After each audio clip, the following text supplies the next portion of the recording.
Isaiah chapter 58 and verse 1. Cry aloud, spare not, lift up thy voice like a trumpet, and show my people their transgressions, and the house of Jacob their sins.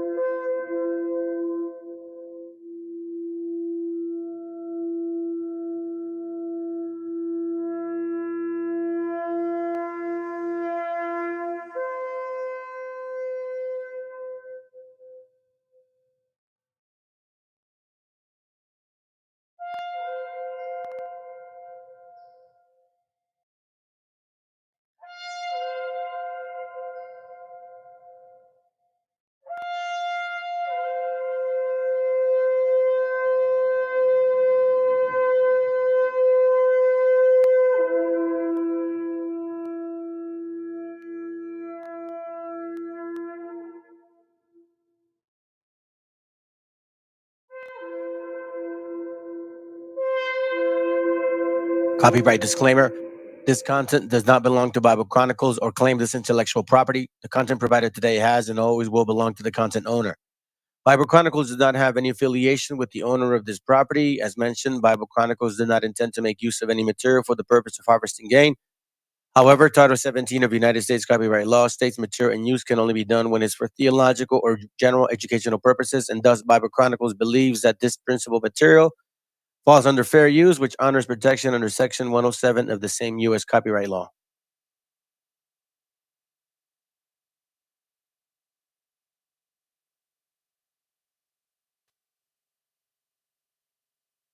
Es muy triste, o sea,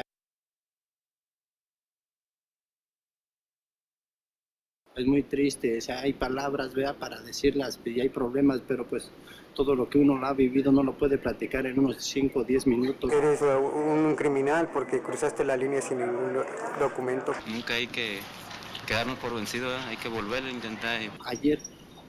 Ayer que la quería brincar, pues no la brinqué y pues me agarraron y pues me sentí mal, ¿verdad? Porque pues, yo voy con decisiones a trabajar y no a robar.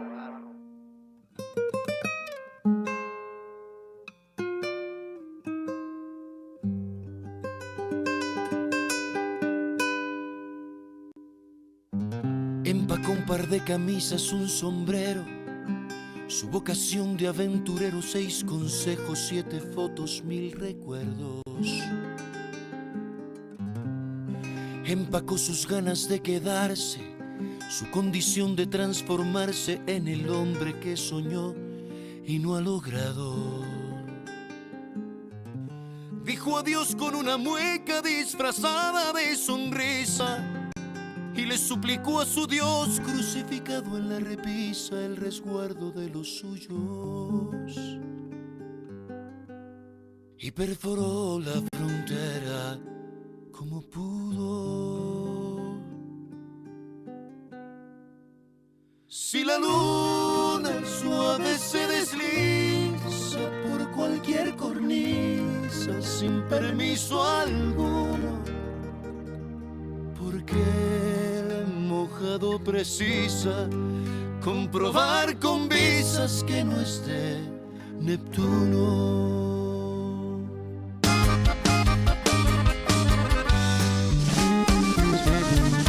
El mojado tiene ganas de secarse. El mojado está mojado por las lágrimas que bota la nostalgia. El mojado, el indocumentado, carga el bulto que legal no cargaría. Mi obligado. El suplicio de un papel lo ha convertido en fugitivo. Y no es de aquí porque su nombre no aparece en los archivos, ni es de allá porque se fue. Si la luna suave se desliza por cualquier cornisa sin permiso alguno, porque el mojado precisa comprobar con visas que no es de Neptuno. Mojado sabe a mentira era tu verdad, sabe a tristeza la ansiedad de ver un freeway y soñar con la vereda que conduce hasta tu casa. Mojado, mojado de tanto llorar, sabiendo que en algún lugar te espera un beso haciendo pausa desde el día en que te marchaste.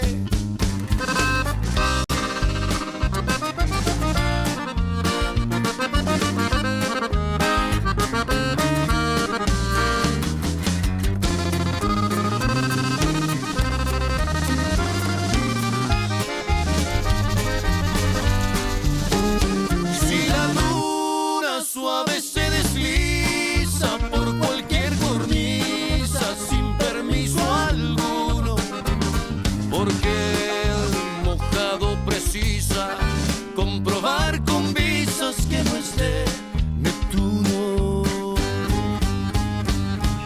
Si la visa universal se extiende el día en que nacemos y caduca en la muerte, porque te persiguen mojado si el cónsul de los cielos ya te dio permiso.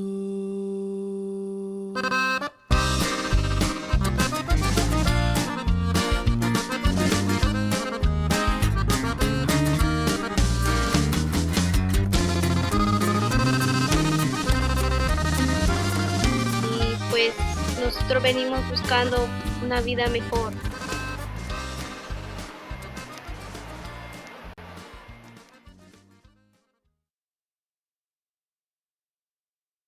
¿En qué cabeza cabe? No sean estúpidos, no sean imbéciles. ¿En qué cabeza cabe? No sean estúpidos, no sean imbéciles. ¿Que no se dan cuenta de la estupidez en la que caen? Ustedes son incapaces de trabajar por lo que aman, ustedes solo odian, están llenos de ira, de resentimiento, de envidia. Y sí, apoyo a Milei, a Bukele, a Trump, a Giorgia Meloni, a todos los que quieren un cambio. Ustedes ni siquiera se aman a sí mismos. Esa es la gran diferencia. Otro más que se le olvidó que el pueblo le ha matado el hambre. Un papel no te hace mexicano, eso se lleva en la sangre. Buscaste la ciudadanía para trabajar, porque de donde eres como actor no había para tragar. Anyways, me sorprende que ames a Milei. Si tanto lo apoyas, lárgate a vivir bajo su ley en Argentina, de donde se supone es tu raíz. Tú no me representas, este no es tu país. Después de tantos años que de México has vestido, después de tantas novelas que el pueblo ha consumido, después de tantos platos que de México has comido, nos sorprende que seas un desagradecido. Acá ya no eres nadie, tan solo un vil pelele. Vete pa'l Salvador, pues no que amas tanto a Bukele. 3 doritos después te veré pidiendo clemencia. Creía que la vejez es sinónimo de inteligencia. Otro más que se ha sumado a la lista. Tú no eres mexicano, tú eres un oportunista, un aprovechado como tantos hoy en día, que pidió la ciudadanía porque le convenía. Denle, denle, denle, no pierdan el tino. Denle a la piñata de este derbez argentino. Vete pa' tu rancho a ver si muy mazacuata, que en México ya eres una persona no grata. Juan Ferro o Tiziano Soler, decidan cuál suena mejor y cuál le vamos a poner a este mal agradecido que la mano fue a morder. Espero hayas ahorrado porque ya no te vamos a ver. Este país te hizo grande, te hizo rico y aún así lo insultas abriendo de más el pico. Un dicho dice que el pez por su propia boca muere. Vete pa' tu patria porque acá ya nadie te quiere. Ahora resulta que te tenemos envidia, si mi nación es la que a ti te subsidia. Acá eres el intruso, acá eres el vividor. Tú eres el doble cara, eres el que anda de hablador. Tú no eres mexicano, tú eres un convenenciero que nombra mi bandera solo por éxito y dinero. Conocemos a los de tu calaña, no son nuevos. Para ser mexicano te hacen falta muchos huevos. Otro más que se ha sumado a la lista. Tú no eres mexicano, tú eres un oportunista, un aprovechado como tantos hoy en día, que pidió la ciudadanía porque le convenía. Denle, denle, denle, no pierdan el tino. Denle a la piñata de este derbez argentino. Vete pa' tu rancho a ver si muy mazacuata, que en México ya eres una persona no grata. Otro más que se ha sumado a la lista. Tú no eres mexicano, tú eres un oportunista, desgraciado como tantos hoy en día que pidió la ciudadanía porque le convenía. Denle, denle, denle, no pierdan el tino. Denle a la piñata de este cerveza argentino. Vete pa' tu rancho a ver si muy mazacuata, que en México ya eres una persona no grata.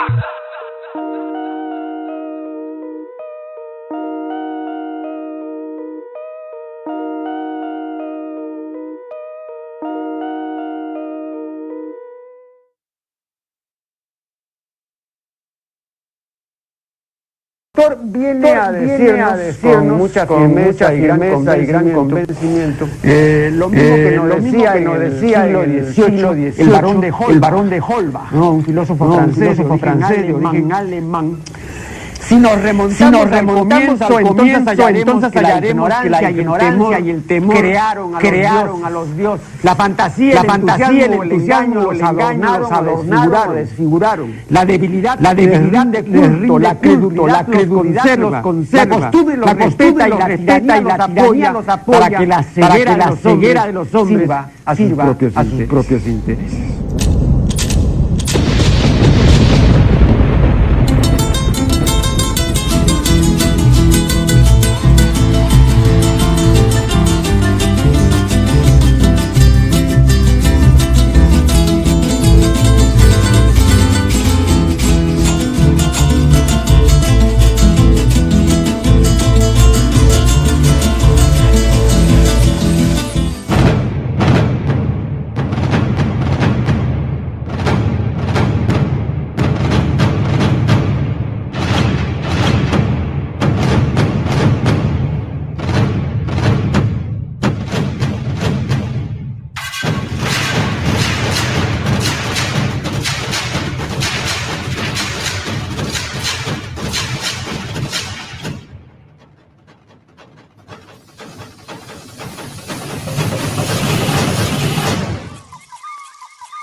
What up, family?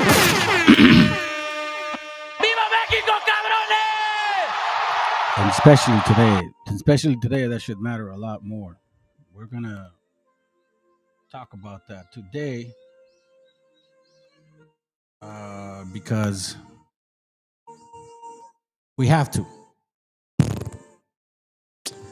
We have to, man. I usually don't talk about other people's business and shit. You know what I'm saying? Hey, what up, brother? What up? Julio. Yo, what up, fam? Shalim. Okay. Shalom, maybe. Saludos.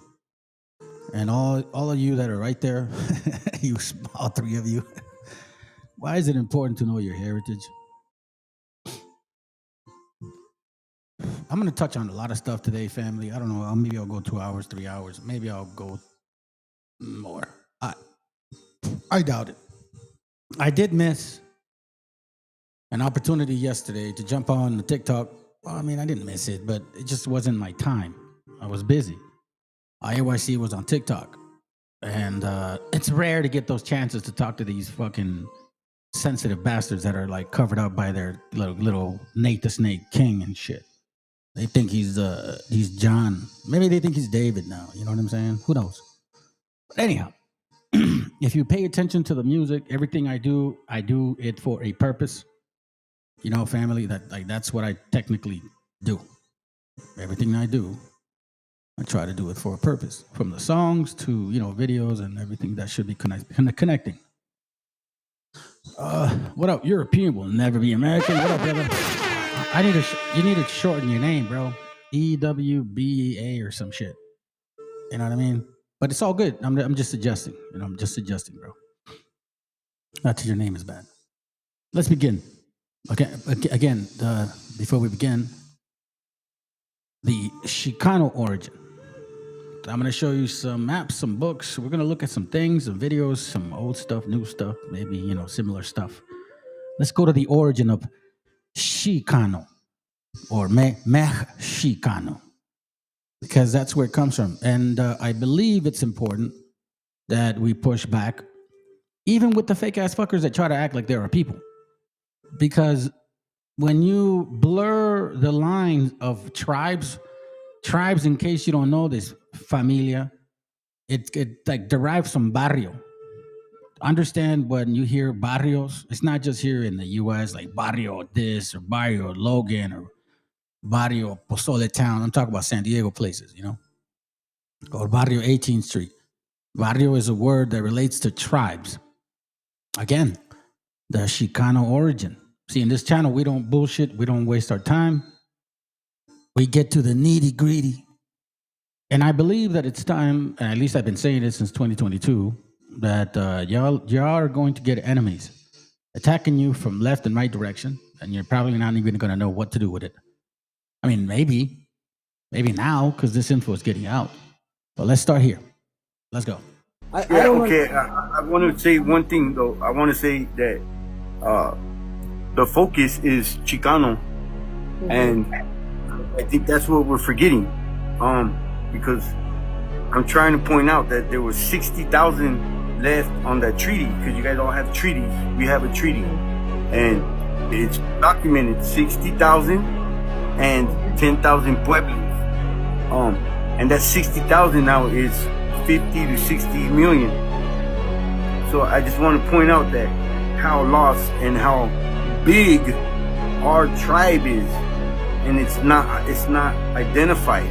Like we're getting thrown in a mix as white and as black, and I understand that every tribe has this problem, but I want to keep the focus on Chicano and what my people are facing, because I did work in the fields, and I know what they're doing. So like, I don't want the like, no disrespect to nobody.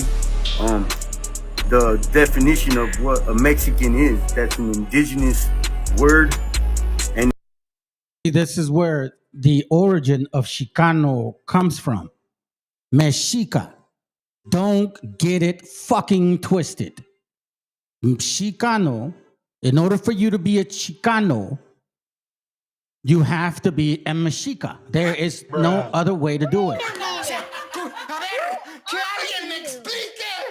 I said earlier, I typically don't like to get into the topics of other people's business, but I think that I may just kind of explain a couple of things, and I may not agree with one particular, or with everything they say, so I'm being neutral, but I'm pointing out important facts.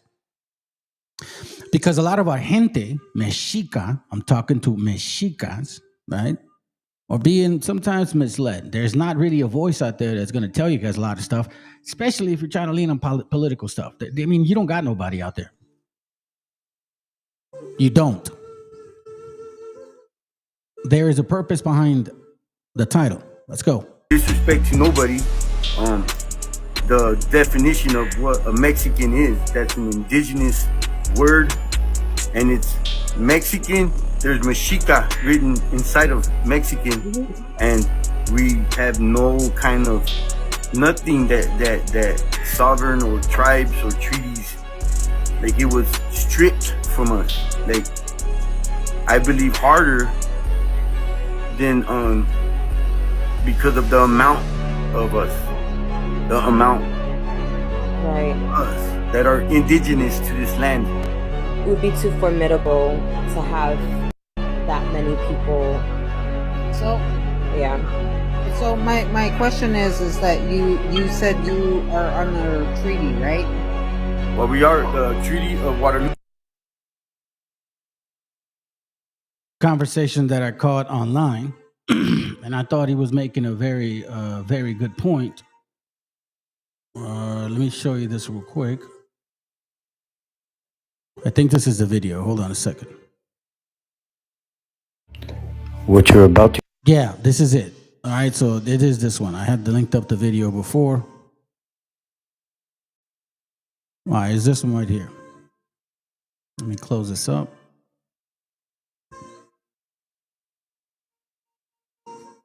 I don't know why I did that, but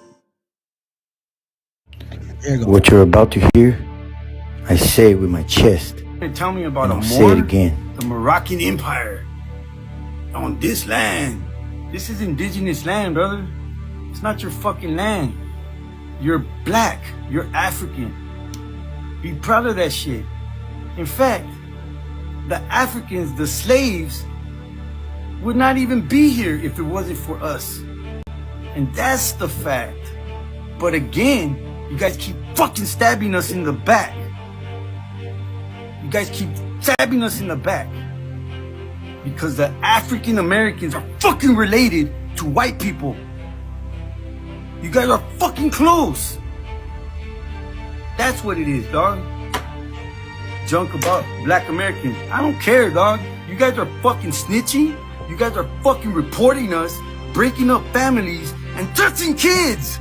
You guys are isolating kids. I don't care. Care, man. I grew up in the barrio. I ain't scared of blacks. I ain't scared of blacks. I ain't scared of Africanos. You guys can call me racist. You guys can call me whatever the fuck you want. I'm Indigenous. This is our land. It's not your fucking land. Care what you are.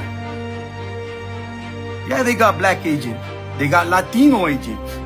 We know this. But you guys are full of shit. And there are some very loving, beautiful. That's an excellent point. All be revealed, because this is confusion. Now, I appreciate the brother's energy, but that's that to and fro shit. You got to stick to what you believe. There is no like, oh, it's faith. Nah, man. Even the Messiah talked about that. It's not faith, man. It's living it. Faith can only get you so far. That's why he talked about having the faith of a belief of the mustard seed, like just very tiny. If it was anything close to that. But you got a point. And that's what I'm trying to do for our gente. Even though the channel's small, it's all good, man. It's maybe pertaining to certain people regarding the way you're supposed to look at your heritage and hold on to that shit like there's no tomorrow. Beautiful African Americans that have came up here, and I've conversated with them. And those are my brothers and sisters. Those are the ones that got off the ship and fought with my MESHIACHA brothers. Those are the ones I back up. Not you fucking colonizing blacks that are inside the fucking house licking the boot. I'll say it. I'll fucking say it. Cause you guys, I don't.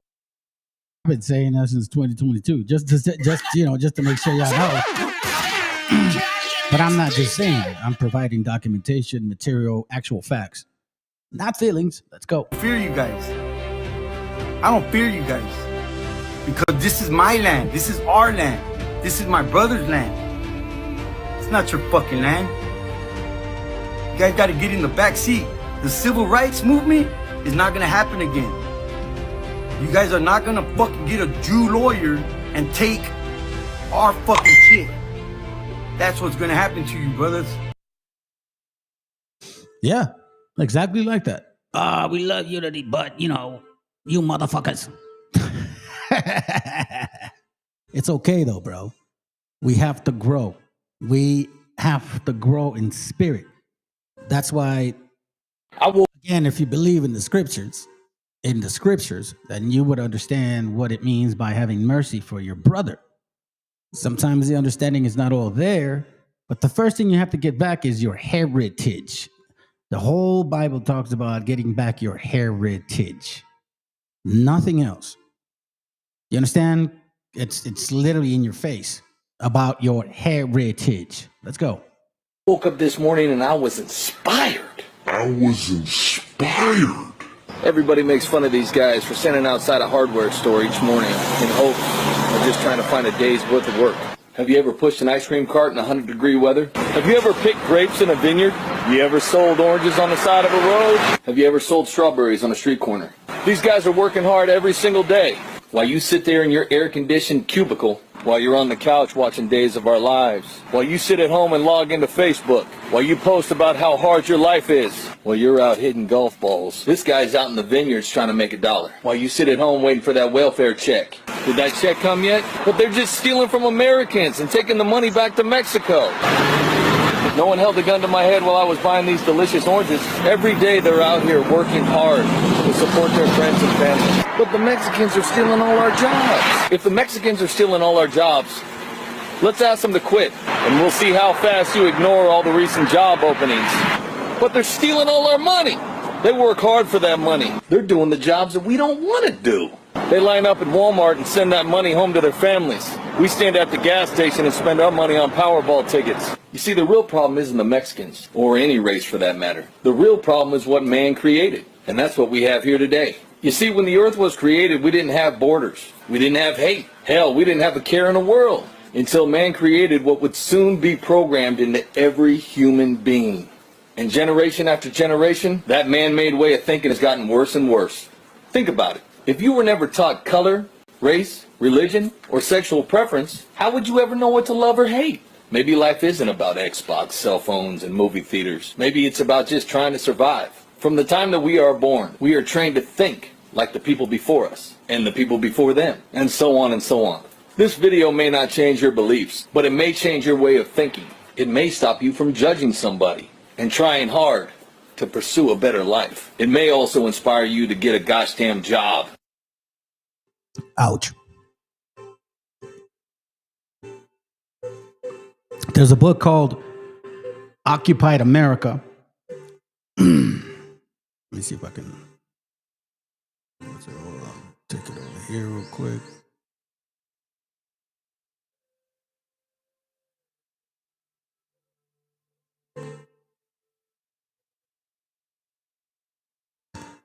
There's a book that I have here. I thought I had it in this screen. I guess I don't. Give me a second.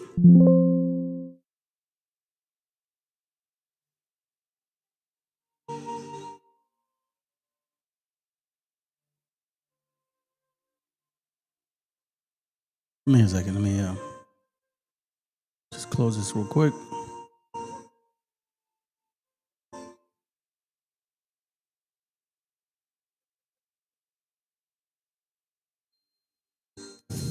Oh, it's gonna ask me this. Hold on, give me a second. No, it's all good. Don't even trip because it won't save it.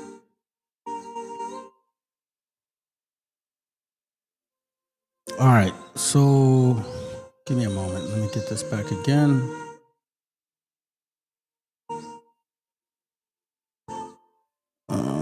Where are you? Oh, okay. I know where I can get it. Hold on a second.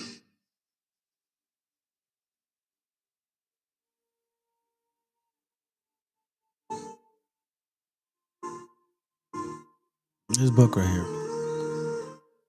Occupied America. This is a, I guess, a prerequisite for Chicano studies. Okay. In this book, there's a couple sections that I'm going to spend a little time on. I thought maybe not, but you know what? I think it's important. I think it's important to spend time on these pages because we got to start somewhere. Again, the topic is the Chicano origin. See, in this channel, we educate ourselves. We educate ourselves, okay? We don't just kind of like, do a live and see what falls in play. At least I don't do that. And I appreciate you brothers that watch this channel that probably don't like that shit either. I mean, what's the point? There has to be a plan, man. There's always needs to be a plan, I think. Give me a second here. Let's go to... Yeah. Let's see. Okay. Let me go down real quick. I highlighted this section. I thought it was important. Check this out. On this book, Occupied America, 3rd edition, look what it says on the bottom, okay? I want you to pay attention to this. It says the word Chicano for many years was a pejorative term whose origin is unknown. First of all, prerogative. Prerogative meaning relating to or of the nature of dramatic or artistic performance. So, based on this book, nobody knows where that name Chicano came from. Like, remember, it's spelled CH, but we understand that the pronunciation is X, right? Okay. So in this very same book, I've showed you this book before, so I'm going to get to the pages that I think are of importance. 112. Give me a second. Okay, I know how much.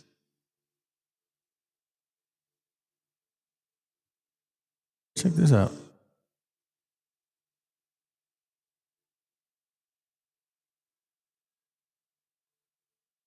Give me a moment here real quick.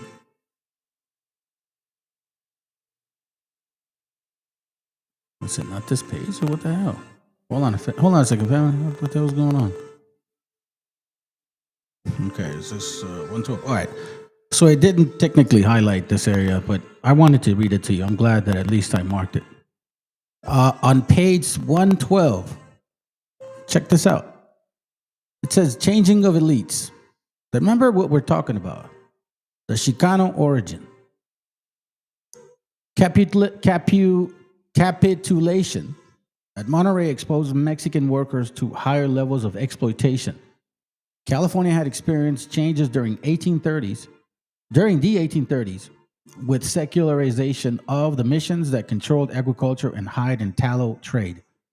In 1827, the missions had 210,000 branded cattle. This is the year. Massive property, massive acres, massive amount of animals.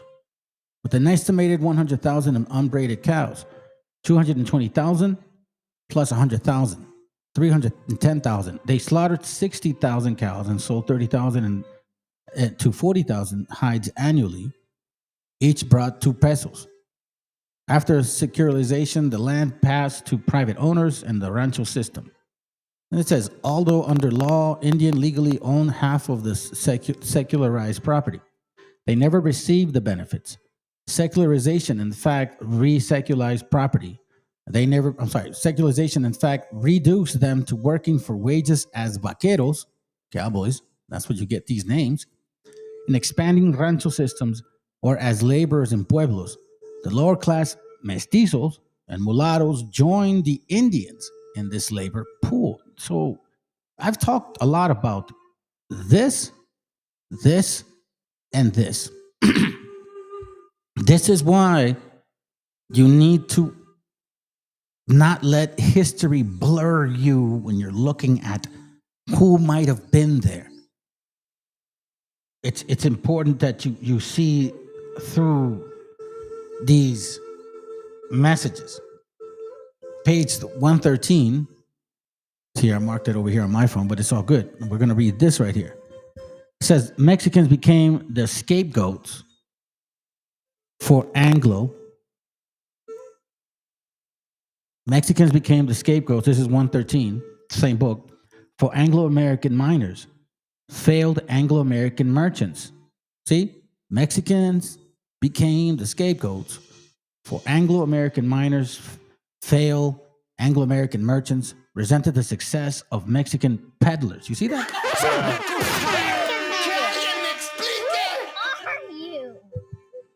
To this very day, they envy our work ethic. They envy our ability, our ingenuity, our way of working a certain, industry and figuring out how to do it on your own. At least that's how I am. I'm driven that way. At least that's with all my faults and flaws and everything, you know what I'm saying? I am driven that way. So I'm thankful, and I understand the jealousy right here, because it happened to me too, man. I never understood it. This is why it's important to know your heritage.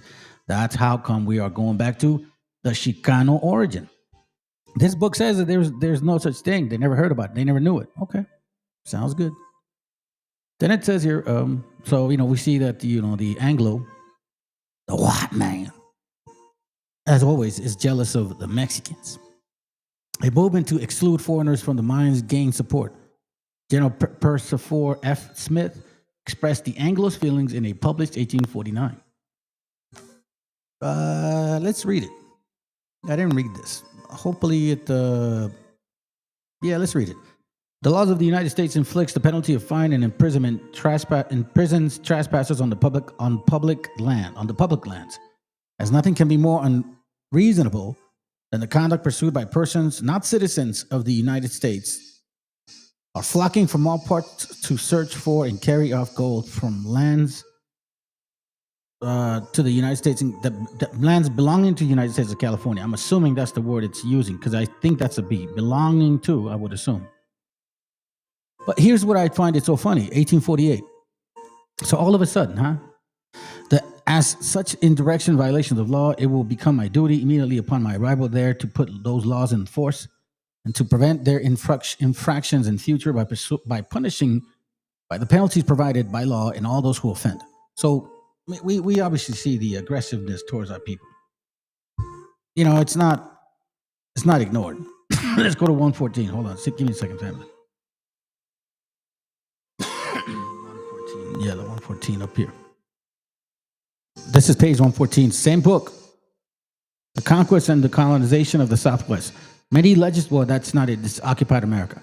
It says many legislators would have voted for total exclusion. However, Thomas Jefferson Green, a Texan, paid attention, hater of Mexicans.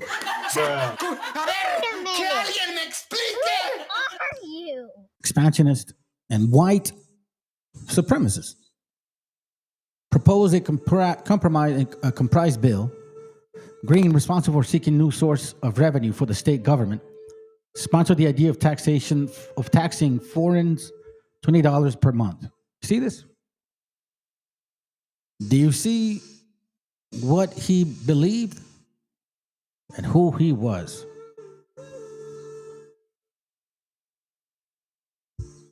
Why do you guys ignore and expect people to change?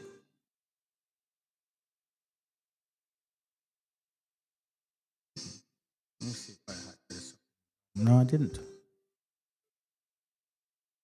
Check this out. On page 115, to them, it was undemocratic that 200 Mexican families owned 14 million acres of land. All right, let's go back. So here we see the gold rush, page 113, almost over. The Yankee turned to the exploitation of farmland. Interesting. Let's read that again. The gold rush almost over. The Yankees turned to the exploitation of farmland. In 1851, a land law set in motion the mechanism through which Mexicans could be legally robbed of their lands. You see this? Anglo-Americans entered California. Here we go. As elsewhere in Southwest, believing that they had special privileges by rights of conquest. To them, it was undemocratic that 200 Mexican families owned 14 million acres of land. So you see this, even though that their agreement of the sale was that those people would be able to keep their lands full rights. It didn't happen. You see what I'm saying? For you dumbasses that voted for Trump, you think that your decisions still are just. That's how stupid you are. It's been going on for years and years and years. They only borrow you until they need you, then they step on you and you out. You will never be white to them, dumbasses. Y'all will never be white to them. No matter how much you think you can agree. Stupid. To them, it was undemocratic. How is it so that 200 Mexican families own 14 million acres of land? Armed squatters forced the Mexicans off their lands. The legislature taxed them out of existence, and claimants insidious bled them by the cost of litigation of the Federal Land Act of 1851. Do your homework on that. The Treaty of Guadalupe Hidalgo and the Statement of Protocol gave Mexicans specific guarantees, you see, was completely ignored. I just basically said that I didn't say it by name, but that's it. The Treaty of Guadalupe Hidalgo guaranteed them protection. You know what I'm saying? It's like William Gwynn, a notorious anti-Mexican who sponsored the land law, later admitted that his purpose was to force Mexicans off the land by encouraging squatters to invade them. Invade them, huh? But you know what? You guys are happy with your decision. And again, man, it's not about like who you voted for. It's the fact that your skin was exposed. This is I hope you guys are happy that they are trying to repeat what has occurred in the past. The California land gave Anglo-Americans an advantage and encouraged them to homestead Mexican-owned lands. Its ostensible purpose was to clear up land titles, but in fact, it placed a burden of proof on landowners who to pay exorbitant legal fees to defend titled lands that was already theirs. Judges, juries, and land commissioners were open to intrigue and were guided by their prejudice. Hearings were held in English, which put Spanish-speaking grantees at an additional disadvantage. The result was that the commission heard over 800 cases, approving 520 claims, rejecting 273. You see that shit, fucking white people?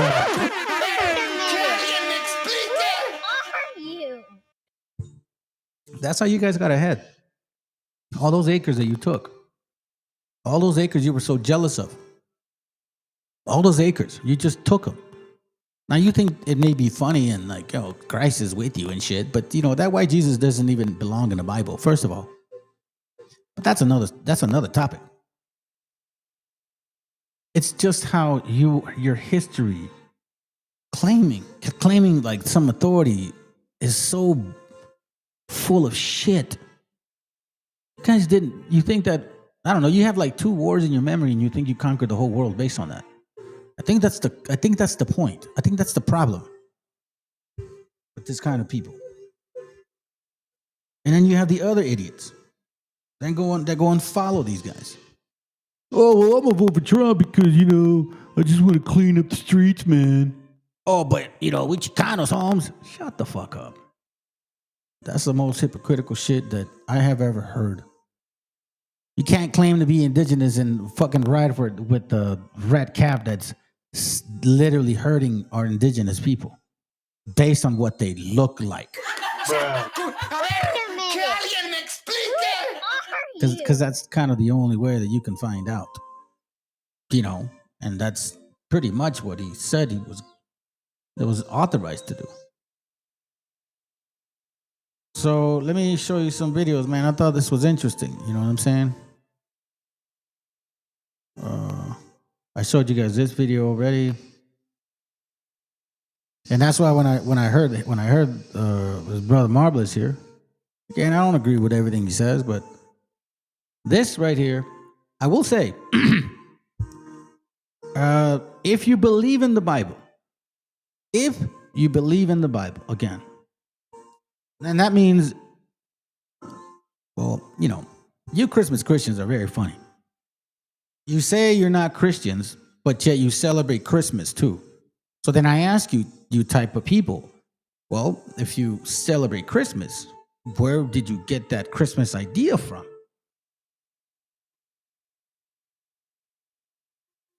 You know? And a lot of you tell me, well, I mean, you know, not a lot of you anymore, but in the past, I would hear something to the effect of like, I don't know, man. Some funny shit. But anyways, let me get to the point. If you believe in the Bible, you are of the pedigree of the Father. Okay? So if you are a Mexica or Mexicano, it is of your father, not your mother.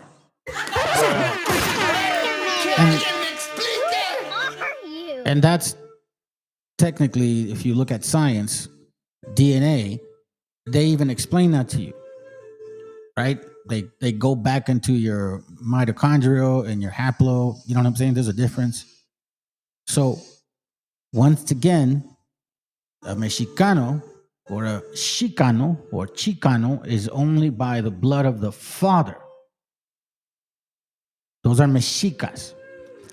So if you believe in the Bible, which the indigenous people, if let's say I want to separate myself so I don't look like I'm being biased here. So let's say the indigenous people here, the way they actually went by was also of their father.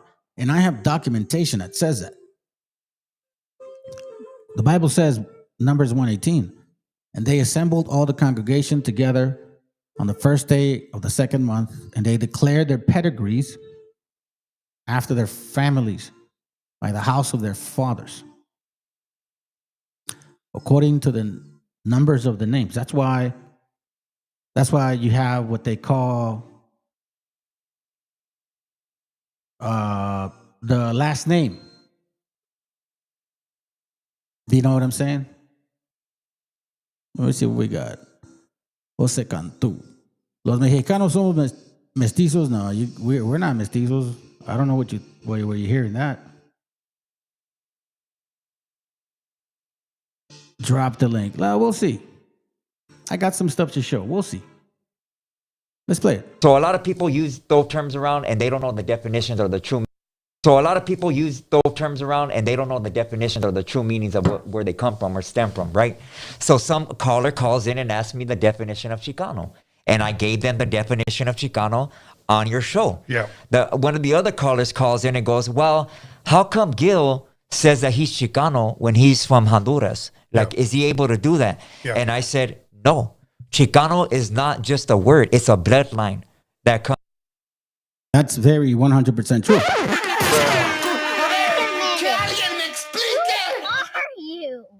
This is the purpose by, the origin of Chicano. There is the origin to that name, and it's relative to MESHIACHA. Okay? MESHIACHA. Hey, it's funny. You're a Muslim. So what the fuck are you doing here? Why would I want to talk to you? I don't understand. They are mixed. Who's mixed? The guy is heavy European, half and half. Which guy? Well, let's go back to the point. You're a Muslim. The fake Chicano is a Mexican born in America. What? Okay, so see, now you sound stupid. You know what I'm saying? You sound stupid right now.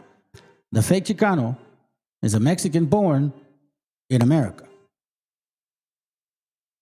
So now I'm wondering, are you a Muslim or what are you here for? Muslim is a religion. Okay, but that's the fucking first thing you said. I didn't ask you what religion you were, fool. Take a break, man. I can already tell where your mind is at. Let's go. Comes from the Mexica word.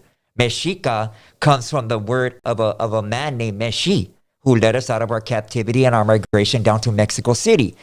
Mexicano. That's where we get our name from. It's not some made up word that somebody made up and shit like that. No, this is an actual fucking bloodline. He's got a point. He's got a very good point. Let me show you something real quick. I've had this link for a while.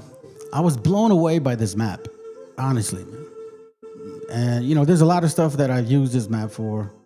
One of them being, the whole migration, right? You guys know what I'm talking about. This map is from Urbano Monte, map of the world, 1587, okay? 1587.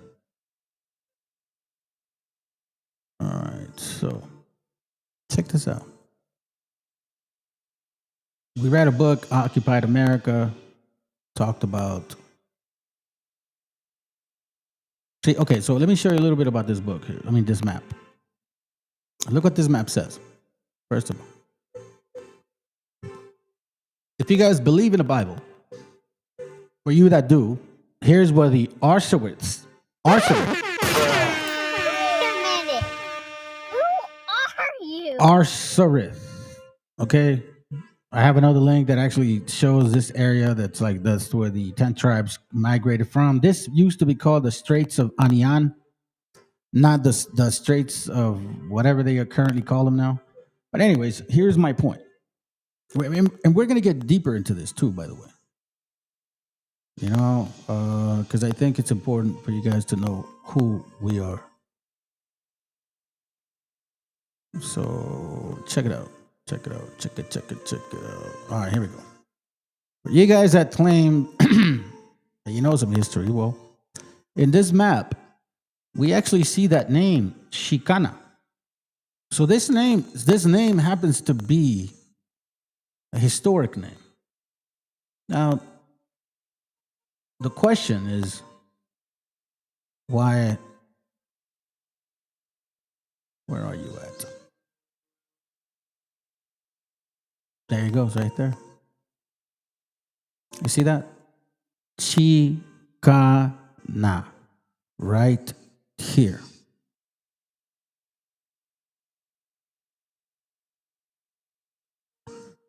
Okay, hold on a second. Okay, so now you're fucking tripping.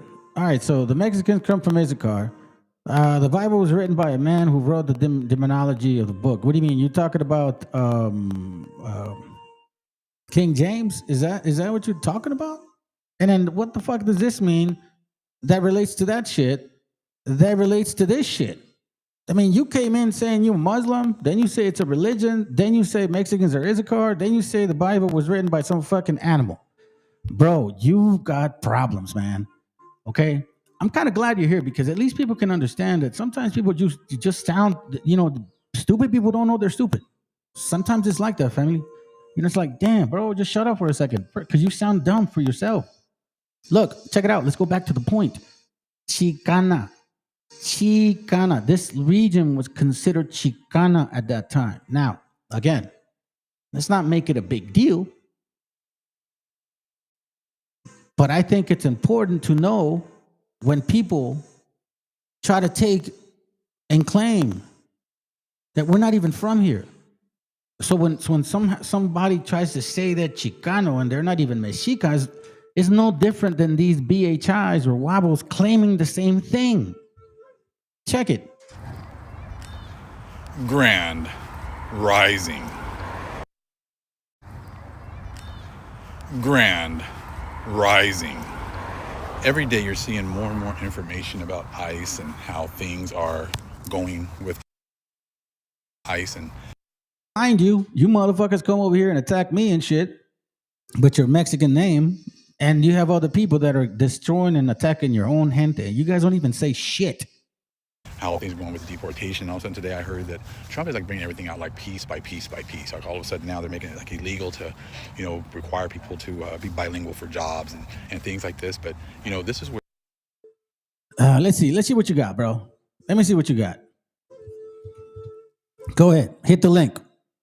Let's see what it is that you want to talk about. I don't understand. You're a Muslim.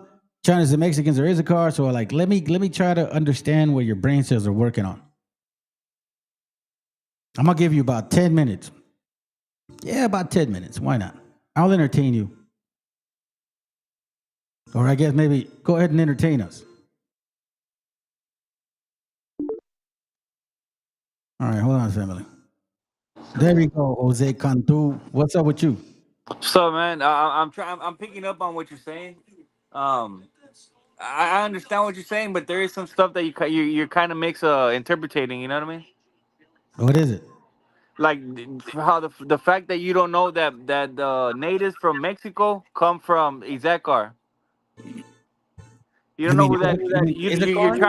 You're trying to quote the Bible, but you don't even know who the 12 tribes are. You don't even know. You don't even know that a Mexican is made up of Spaniards and natives. You don't know that the Spaniards that Yeah, we have. wait, hold on a second. No, Hold listen, on. listen, listen, listen. I'm gonna give you some schooling. Wait, I already listened to you being wrong. Hey, shut up. I got a question for you. Do you read the Bible? I read all 3 Abrahamic books. No.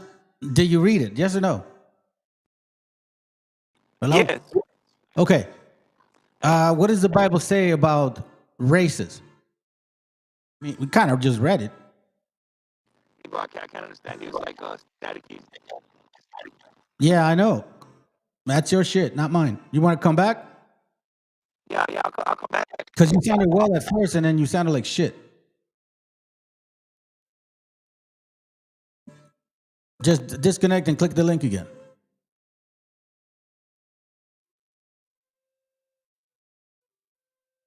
There he goes.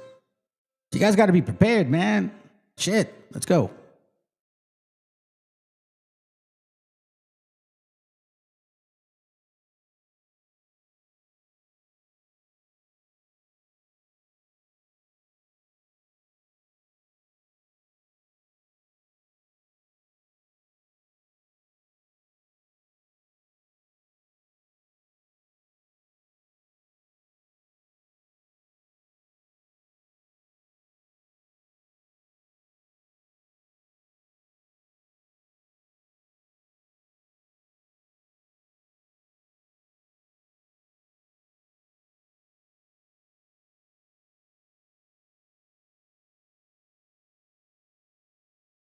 For some of you guys that don't know who this idiot is right here, this guy is he calls himself this shit, but he's more of a pussycat.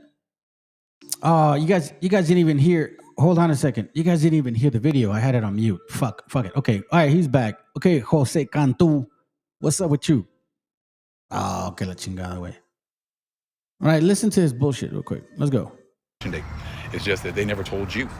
And if I was you, I would be pissed and upset with your pastors and your priests, because they're the ones that have gotten you, younger generation, in this predicament. They kept giving you things and giving you things and giving you homes, giving you opportunities, giving you jobs, and you seem to think this is how it's always going to be, you know. But they never told you, like, one verse, you know, is pretty much what you're seeing being fulfilled.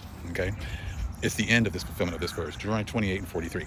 The stranger that is within thee shall get up above thee very high, and thou shalt come down very low. And see, you got. When he brought that out, I thought it was so fucking funny, man.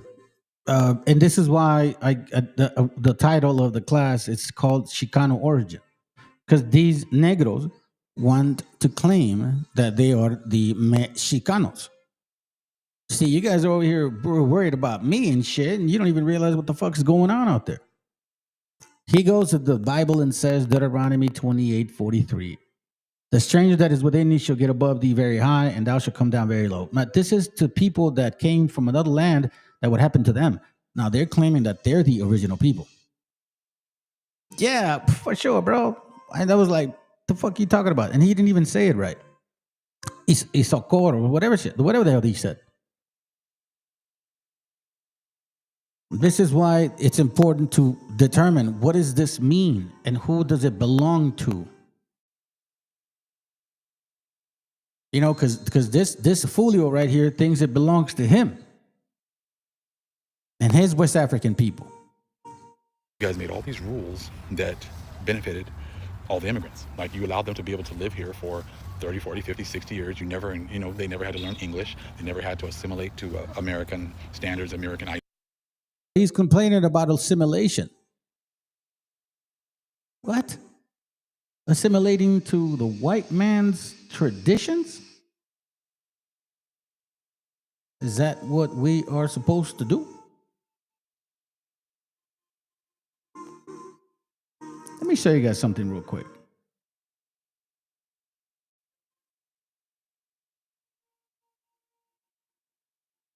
Let me show you something. These are standard facts, okay? This is what they call the... Hold on a second. What the fuck? Testing, 1, 2, 3, testing. All right.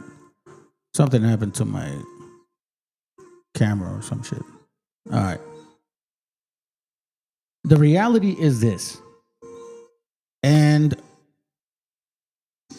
he said, Jose Cantu gonna have an afro and black skin at the... That's funny. All right, let's clear that up. The reason why this brother said that is because every Hebrew or black Hebrew Israelite camp believes this, that when Jesus comes back, that's how they call him, or Yahweh, because that's not his name.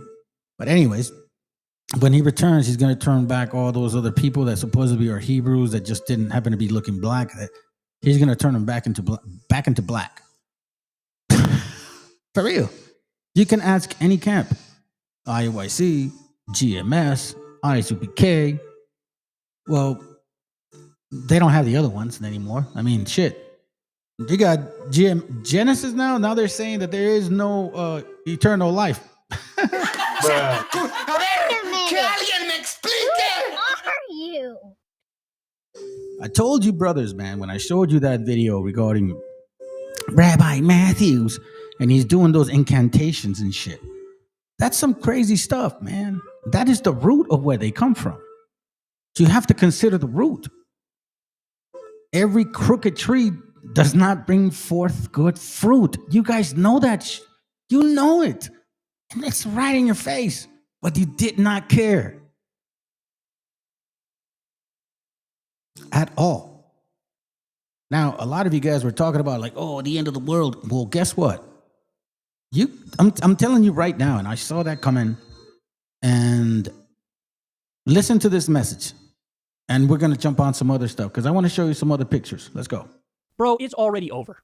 Like, let's stop kidding ourselves. Let's stop beating around the bush. The fact of the matter is, the U.S. empire's cooked. It's cooked. It's a wrap.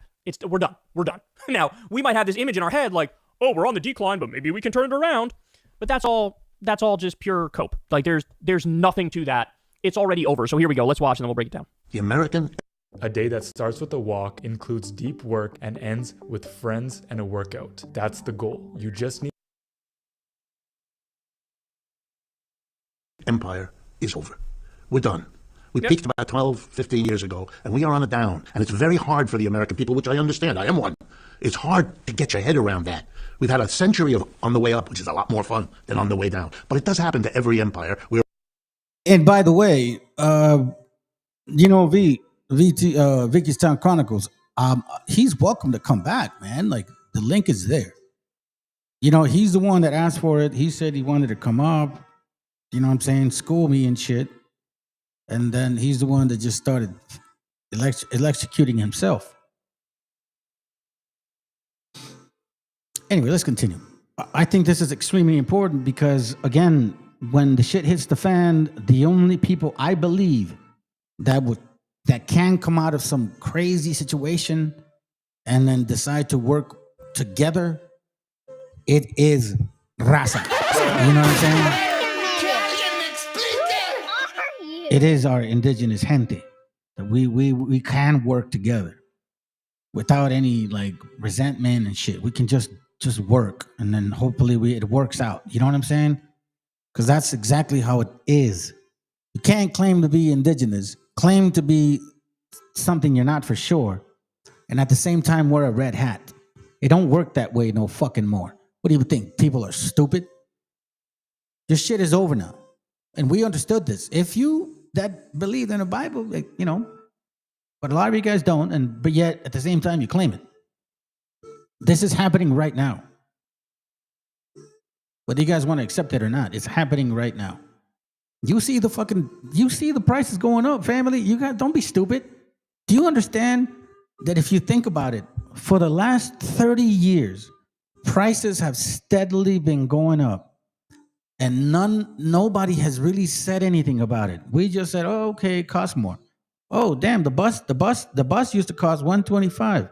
Oh, now it costs $250. Oh, now it costs $3. I don't even know how much it costs now. The milk used to cost $150. Oh, now it costs $2. Now it costs $3. Now it costs $6, $7, $8. They've been prepping you all for this moment. Now, do you think and expect prices to go down? Again, you that believe in the Bible and have the time or the essence of even trying to read in any moment something to do. Let me see if I can find it, man. Please let me find it. Visual. Oh my God. There's a scripture. Is it 20? Let's see. There it goes. Ezra, 2nd Ezra 16:21. Behold, visuals, meaning merchandise, shall be so good cheap upon earth that they shall think themselves to be in good case. So 99-cent stores, Walmarts, the dollar milk. you know, that what I just mentioned, all that inexpensive stuff, we started seeing that shit progressively increase. Nobody said nothing, really. Behold, visuals shall be so good, cheap upon earth, that they shall think themselves to be in good case. And even then shall evils grow upon earth, sword, famine, and great confusion. So this is the beginning. Right here. I don't like to say stuff like this, man, because I don't like to scare people. I don't like to scare myself. I guess I'm doing this so we can really look at what we have here right now, every day in our lives. Like, that's why it talks about examining yourself every single moment, making sure that you're trying to walk a straight line. Be in the moment at many times so you can appreciate your family, because it's just kind of getting to that point, man. Appreciate your family now more than ever. All those issues you had with people, man, make amends on that shit. It talks about it in the book. If you guys really believe it, it says have no resentment towards nobody, man. Have no hatred whatsoever, no resentment. You got to cleanse that shit. That's 1 Peter 2:1. It's a very easy one. We're only the latest. Look at the British, how far they've fallen. We're in that process. So the problem with the trickle down is, yeah, there might be more jobs, but they're going to be created in China. They're going to be created in Brazil. They're going to be created in India. They're not created here. The best electric vehicles in the world right now, but by uniform global agreement, are produced by something called the BYD Corporation, which probably most folks have never heard of, which is Chinese. BYD, the initials, BYD. They make the best quality, cheapest electric car and truck. All right. You don't see them anywhere in the United States. Why not? Because Mr. Trump put a 27% tariff on them, and Mr. Biden raised it to 100%. And people will be forced to buy U.S. stuff. Right. Which then creates U.S. Do you understand what that means, familia? What they're saying is that there could have been cars here worth $30,000, luxury shit, but electric. And because it competes with the oil companies, they were willing to shut them down. All for the sake of profit, not benefit towards, you. Let's continue. Jobs, which again stimulates the economy. All right, let me be the economist. Okay, that's good for the Tesla company, which I'm sure is purely coincidental, and the GM and Ford and the others. Good. And they'll maybe be able to hold on to some jobs. Good. But now let's follow the bouncing ball, because that's my job as an economist. Yeah. Everywhere else in the world, every company in Asia, Africa, Latin America that competes with an American company that has to buy a truck as part of its business will go to China and buy the best truck at the lowest price, $30,000, the best truck. No American company that competes with them will do that. And you know what that means? Those companies will be able to charge a lower price because they have better inputs than the American company, which doesn't. In the long run, that will lose Americans' jobs left and right as they're outcompeted by all the rest of the world that can go and buy and is buying BYD trucks. If you go to Europe right now and you go on the auto routes all over Europe, you'll see BYD cars and trucks. America is shooting itself in the foot. If you take the United States together with the other G7 countries, that used to be the dominant bloc of the world, right? The United States, let's just enumerate them so everybody knows. Canada, Japan, Germany, France, Italy, and Britain, okay? The G7, and I'm going to add up all the GDP, gross domestic product, total output of goods and services of all of those 7 countries, U.S. and its major allies. And now I'm going to compare it to the gross added up GDPs of China and its allies, known now as the BRICS. Okay. You add up the United States, about 28% of world output. You add up China and the BRICS, it's 35% of the world output. We aren't the wealthiest bloc in the world. We're number 2. And that's new. And that changes everything. And you can rattle your sabers all over the place. You put the 7th Fleet in the South China Sea. Isn't going to change that. You've got to come to terms with that. They go into something else at that moment, but I'm going to show you this real quick because I think this is important. Hopefully I didn't put it down. Yeah, right here. Where are you? Let me see if I can find that page.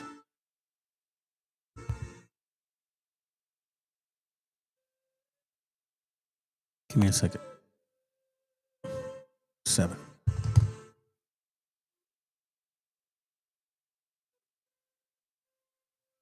The idea was always to be at an advantage. Based on my history of learning of these type of people, they don't want a fair start. They like to have at least like 5 steps ahead. It's a very interesting type of nation of people, and I say that with all honesty, with all sincerity. Y'all are just different people. I think with no soul, to be honest with you. We're gonna read this same book, page 7. Let's go back to this. So, 1492, and we see a lot of ruckus between 1500 to 1700, up until 1776, right? That's where they write the Constitution for themselves. And then in 1812, we see also the independence of Mexico from Spain, finally. And then from 1812 to 1848, Mexico is in battle with these fucking gringos. We're following now the history, correct? I hope we are. Many settlers, this is from the same book, page 7. Many settlers consider the native Mexicans to be intruders. You see this shit? You see what I'm talking about? For you stupid MAGA motherfuckers that voted for MAGA, man, y'all are dumb. You guys are sellouts. I'm sorry. And it's not because you should have voted for Democrat. No, you shouldn't have voted, period, you fuckfaces. Oh, and I'm happy with my vote, but hey, I'm indigenous because I'm from Central America. Shut the fuck up. It's just like the dumbest shit I've ever heard, bro. So you appreciate the separation of familia, gente, all that stuff. You just totally agree with that shit. It's fucking sad, man. Many settlers consider the native Mexicans to be the intruders. In a dispute with Mexicans and Indians, as well as with Anglo-American settlers, Hayden Edwards arbitrarily attempted to evict settlers from the land before conflicting claims could be sorted out by the Mexican authorities. As a result, Mexican authorities nullified his settlement contract and ordered him to leave the territory. You see that? Some of y'all voted for them. Edwards and his followers seized the town of Nacogdoches and on December 21, 1826, proclaimed the Republic of Fredonia. Mexican officials, supported by some Anglo-Americans, such as Stephen Austin, suffocated the Edward revolt. However, many U.S. newspapers played up the rebellion as 200 men against a nation and described Edward and his followers as apostles of democracy, crushed by alien civilization.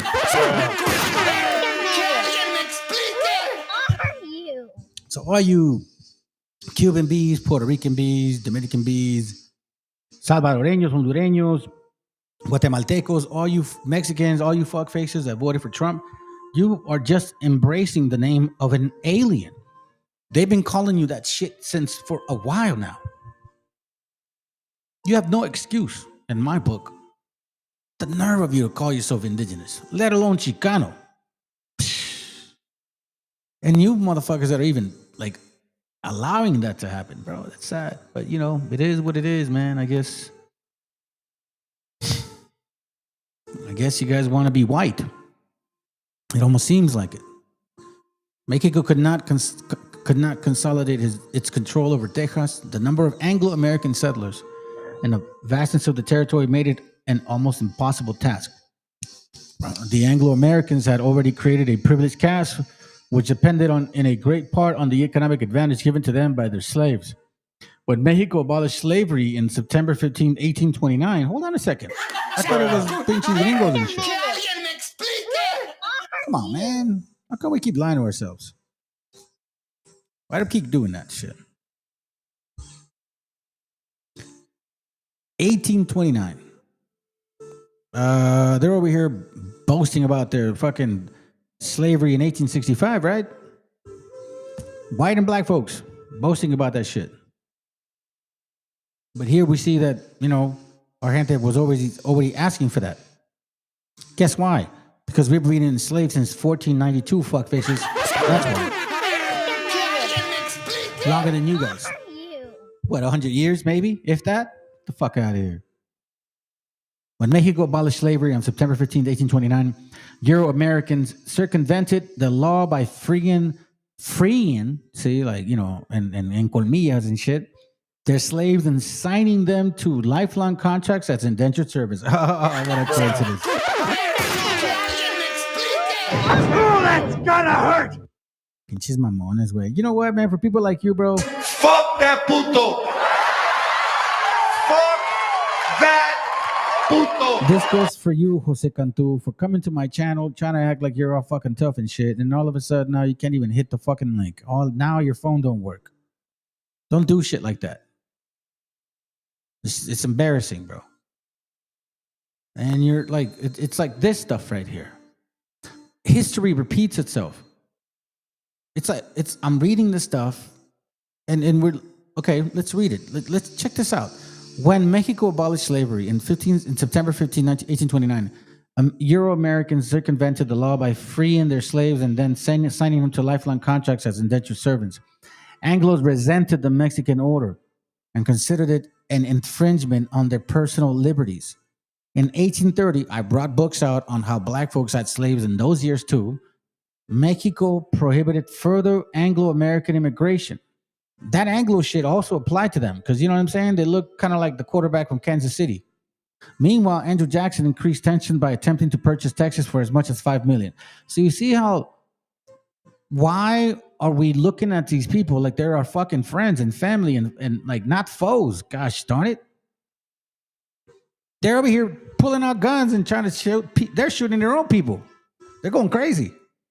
You guys need to pay attention to, I mean, maybe it's not good to pay attention to the news all the time, but it's not a joke, man. I've seen a lot of shit. It's kind of weird. Look, in the last 3, 4, 5 months, there's been so many fucking shootings, bro. So many people getting shot, like in a massive amount. Look it up. Like, just Google. In the last 3 months, how many people have been shot in random situations? Like, literally type that shit in. And they don't fucking tell you. It's nuts. It's nuts. It's fucking nuts. And you're complaining about me. Shit. Mexican authorities resented the Anglo-Americans' refusal to submit to Mexican law. You see that? Mexican authorities resented the Anglo-Americans' refusal to submit to Mexican laws. But yet they have the fucking audacity, the nerve, these crackety cracks, to try to tell you, raza, follow their fucking laws. Yet when it was time for them to fucking do their shit, like supposedly they believe in law, they don't give a fuck. Don't play fucking fair. They don't play fair.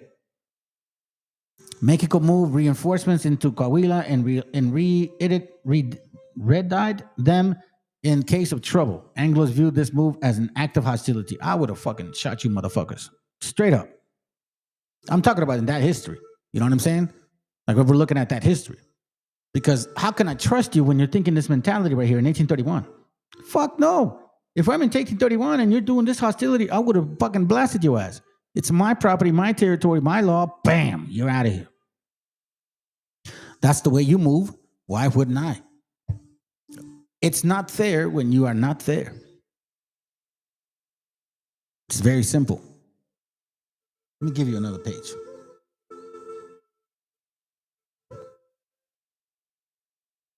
Nah, I think that's the one. I wanted to show you guys that stuff. So, now check this out. Let's see if I can pull this up. Man, I would have blasted you motherfuckers. I would have. So here's what I mean by this. Okay? This is what I mean by this. When you have like just weird ass people trying to answer these questions.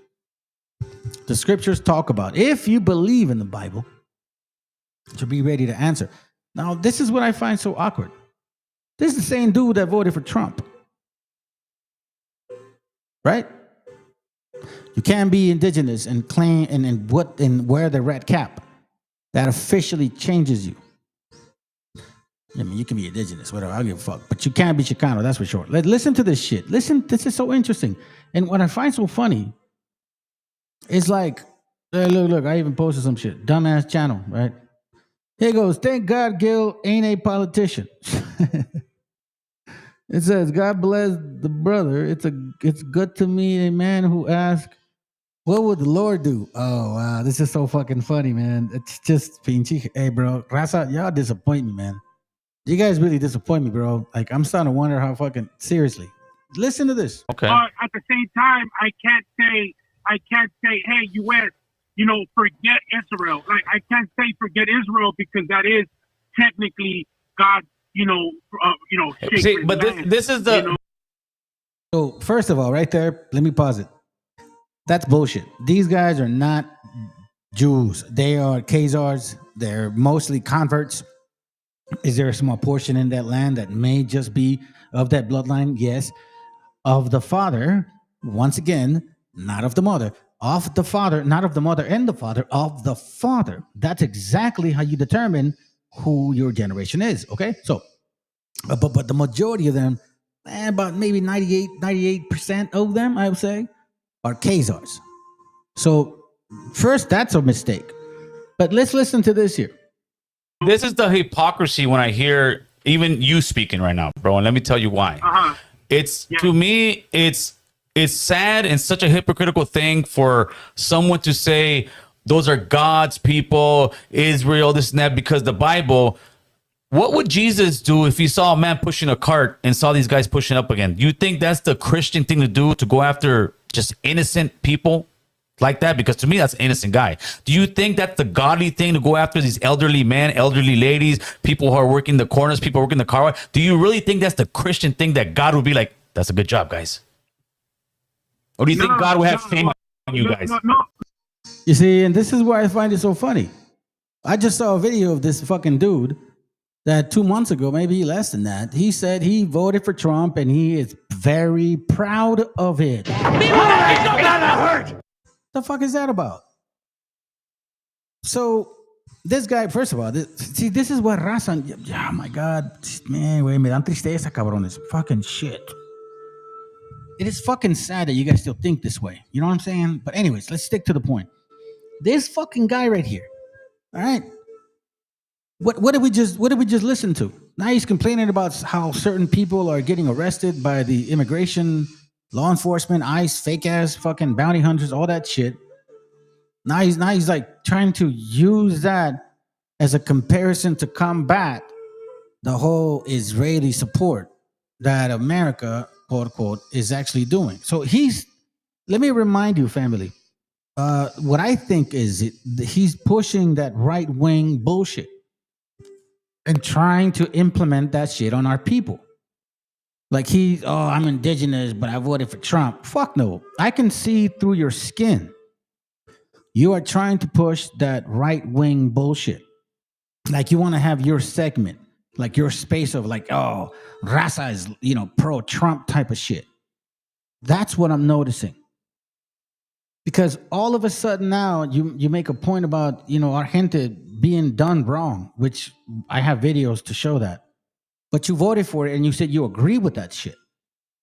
But no, when it comes to Israel, that's not fair. Well, no. Let's stick to the context. Israel is getting, come on, bro. If he really knew your shit, you would understand that they've been here since 1492. But, again, let's listen in. Let's just continue with this thing. No. What I would say is this, it's not what you would consider, godly or whatever. I think it's not what the Bible would consider godly, bro. No, I know. For the same thing as pastors and churches and the Catholic Church, that they're not supposed to be touching boys. And but we're talking two different things. I'm talking the Bible, bro. I'm talking the Bible. The church and all that, those are people that will sit there and switch the Bible what they want. But the core part of the Bible is love each other, take care of each other, love that neighbor, brother. But it's like we love Israel, but the people over here, son Mexicanos, we don't give a shit. Hold on, didn't he just say, hold on, how old is this video? I'd love to know how old this video is. Let me find out. Hold on. Newest comments. This is 6 days ago. This is a 6-week-old video. A month or 2 months ago, I showed you guys a video where he was like, I voted for Trump, and, I don't give a fuck, basically. And now he's complaining about the people that Stephen Miller sent out to fucking do the shit to our people, which you supported. They believe that MAGA conservative is the same as the conservative in Mexico or Latin family. Yeah, I do agree with that. But I don't think the gusano is connected yet. They're trying to do this. I can see the merger of the Fergusness. I mean, for me, man, it's easy to read people. You know what I'm saying? That's his motto right here. He wants to have that right-wing space for raza. That's what he wants. He wants to claim the indigenous and be still with the red cap. You cannot do that, my friend. My friend. You ain't Mexica, nor are you Chicano, because it's true, it's of the father. So fuck you. You know what I'm saying? Like, you may not agree with the brother, but it is what it is. You know, it has nothing to do with the mom. It is of the father. There is a video that I wish I had that I could show you guys. Ah, man. Let me look. Let's continue. I'm going to show you something. No, but that's what I'm saying though, Gil. That's what I'm saying. It's like, yeah, in Israel they say, oh, it's the sacred land of whatever. That was written and it was said back then. Back when when God was still walking around in the earth. Okay, but now, yeah. He's talking about Jesus. Like, he thinks Jesus is God. Okay, so he's a Christian. He's a Catholic. Like, he came from that. I can tell he came from that because he mentioned that. That's, you know what I'm saying? That's his like psychology about religion. Let's go. Stuff is modern. Now, that dude, I can't even pronounce the dude name, Netanyahu, whatever. Netanyahu. Yeah, maybe warmonger. that dude. Yeah, I'm sure, maybe they're not, the people no more, the God people. Maybe it's not. Maybe they corrupted that land. Well, maybe, like I was saying earlier, the crazy part is that a lot of guys, like you're saying, are going back to a 2,000-year scripture and saying, well, this is what happened 2,000 years ago, but we can't go back 200 years and say, hey, wait a minute. The majority of Americans who are here, their parents came here illegally. Like, you can't have it both ways on everything. Like, if you want to go back that far, okay, well, let's go back 200 years. You guys did the same thing. And I'm not saying you like yourself, but the original white Americans that came here, they did the same thing. They eventually, became Americans. What do we got here? What the fuck do we got here now, then? I mean, slithering snake. You fucking slithering Fuck snake. that puto. You're a slithering snake. Fuck that puto. This is why, man, double-tongued individuals are so fucking easy to catch. I mean, unless this is like from fucking 50 years ago. This is the dude that said, yeah, I'm with MAGA. Then he's like, white people only just got here 200 years ago. What the fuck? Oh, that's gonna hurt. I need to understand the psychology of individuals before I can even comprehend the fucking, so now we see. Now we see. But let's continue. It's not over yet. Oh, no, it is. It is. Oh, I'm glad it is. Yes, I'm glad it is, because I got tired of hearing that shit. So now, we got an individual that says, oh, well, the people over there, those are God's chosen people. The people over there, those are God's chosen people. Shit. Dude, sometimes this is so funny to me because it's too easy. You know what I'm saying? The whole point of this class was to show you the origin of Chicano. Chicano. You guys have a very powerful meaning, a beautiful one, and I would never tell you otherwise. Because check this out.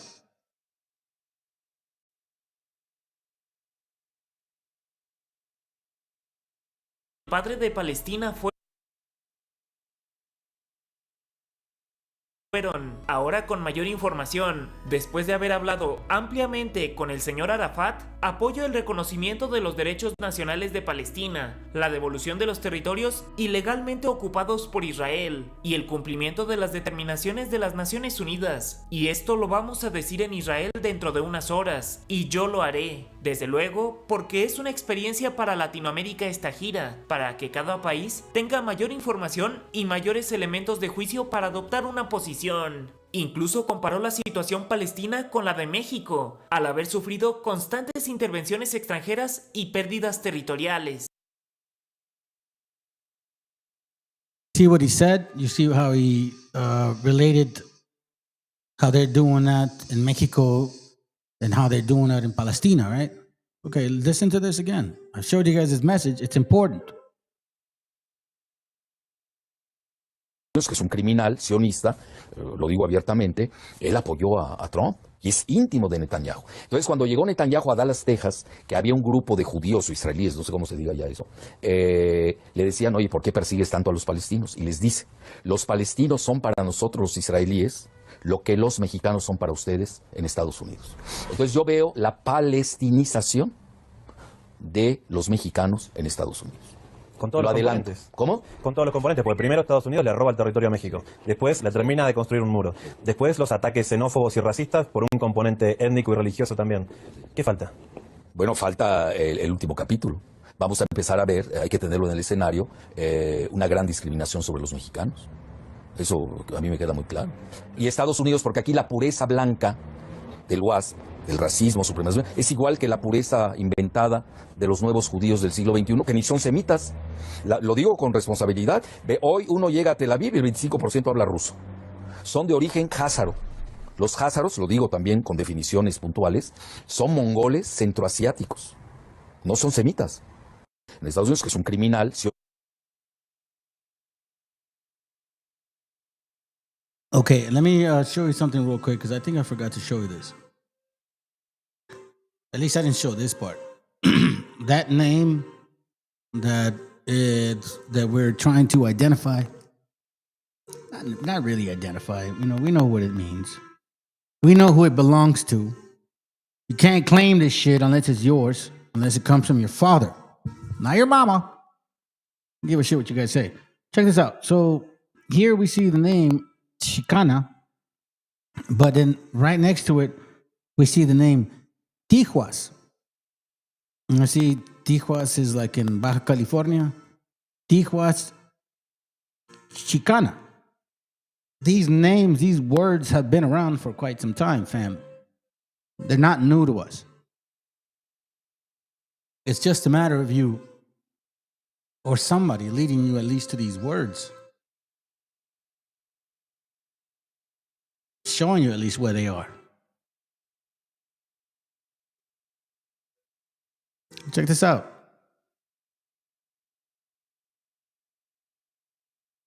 This is from a book. Hold on, let me read the book. It's called The Coming to Mexico, 1913. I'm going to read a little bit on page 2, okay?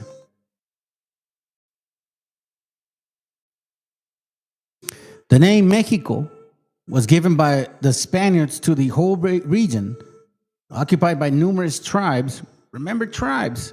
And I said tribes is barrios, okay?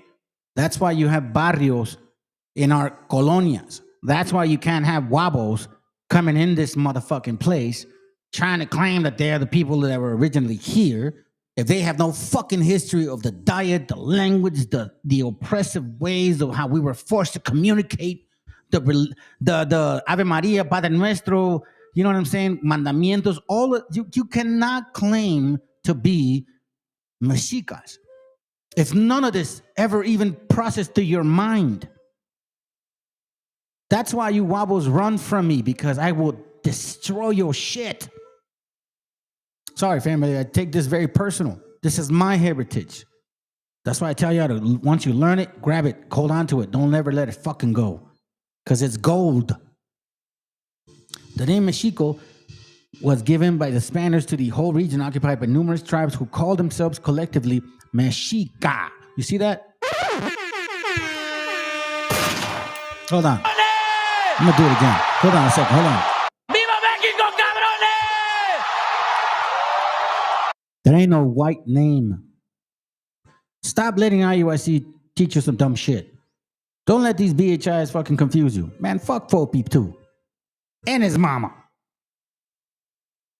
It should be noted that strictly, when translating Aztec words, the letter X or J ought to be given the vocalic value of English she.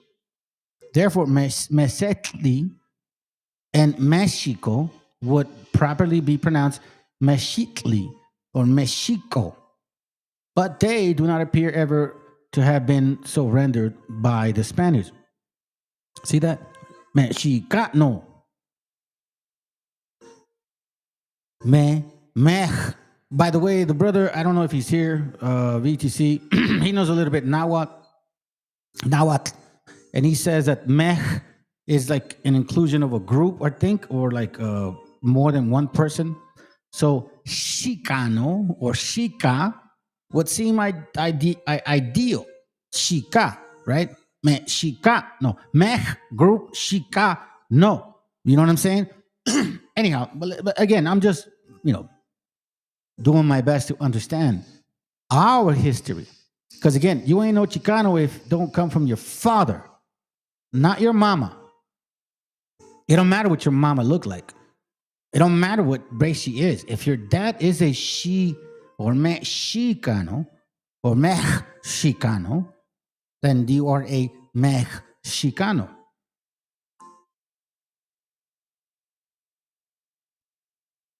Can't believe the Bible, then say, I don't believe it because I don't like it. And then say, well, I believe it because it's about unity. And then say, well, I don't believe it because I believe in mixed people. Like, no, man, we can't do that. Therefore, Meshitli or and Mexico would properly be pronounced Meshitli and Mexico. But they do not appear ever to have been so rendered by the Spaniards, who naturally gave to the X the ordinary Spanish sound, something similar to the modern German she. It is impossible to express a softer Spanish sound of the letter X with a letter of our alphabet, for it is not precisely the German she or ch. One must learn to imitate the sound as it falls from a Mexican's or Spaniard's lips. See? If we can not all grow quite so enthusiastic over Mexican ancient history as to say with some writers that it is fascinating, no one, hardly, who has given it something more than a passing thought can be so lethargic as to not agree with us when we say it is exceedingly interesting. To be able to stand on spots that are simply overflowing with historic interest must always appeal to those who are, ordinarily indifferent or lacking in sentiment. The student of the history of Mexico may still visit many spots connected with its earliest days. There is in the very heart of the present Mexico City of Mexico, the place where it stood the great temple of the Aztec god, hard by its site of Moctezuma Palace, the Aztec war chief or emperor of Mexico, was known to the own people as Xocoyotzin, or how they say Xocoyotzin, the H strongly aspirated ho. So Xocoyotzin. It's almost like Arabic or Aramaic.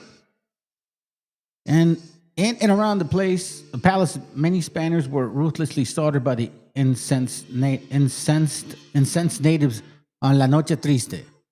All right, so let's see if I have any reasons to read this here real quick. No, I don't.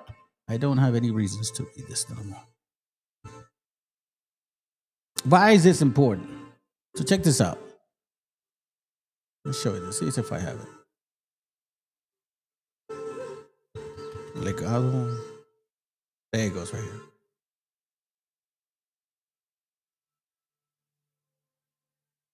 Listen to this right here. This is interesting.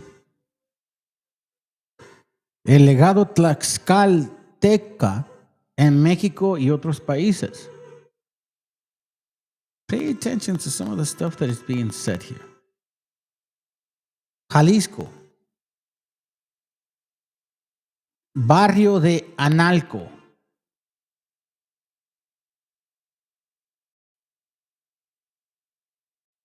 Barrio de Analco. Barrio de San Marcos. Barrio de Tlacuitalpan. Barrio de Analco también. So we see a name Barrio. Is that the page? Let me see if I can get it.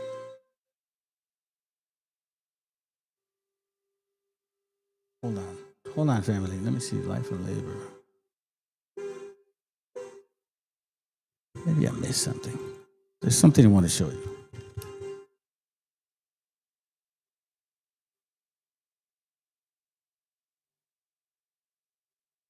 Here it goes.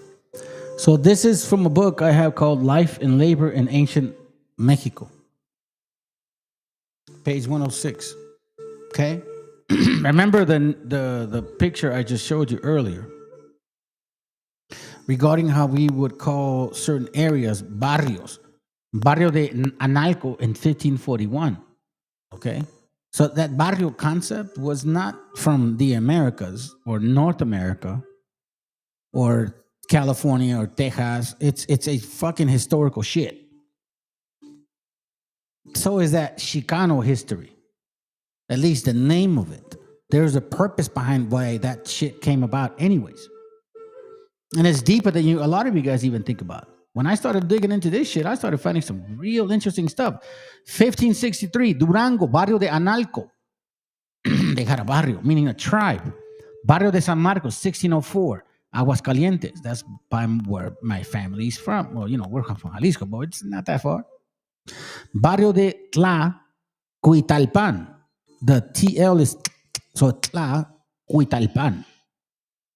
Hoy, Colonia Pedro Ruiz González, 1544. Barrio Analco, 1531. Barrio de la Luz, 1531. Tlaxcalancingo, 1531, in Puebla. I'm doing my best to pronounce it as best as I can. Forgive me if I don't say it right. Jalisco, Barrio de Analco, 1541.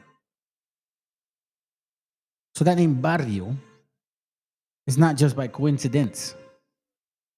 So is the name Chicano, not just by coincidence. So you can't go around naming yourself Chicano if you don't fucking know what it means and if you don't belong from that shit.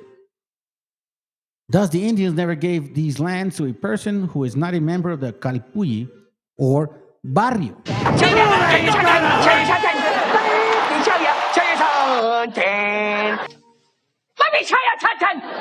me read that again.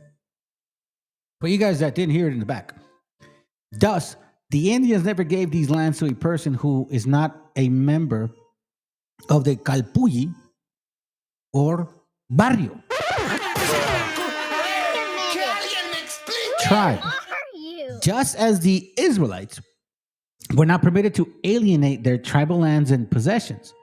This, by the way, is one reason why some are disposed to believe that the natives of these regions descended from the people of Israel, since many of their ceremonies, practices, and customs conform with those of the people.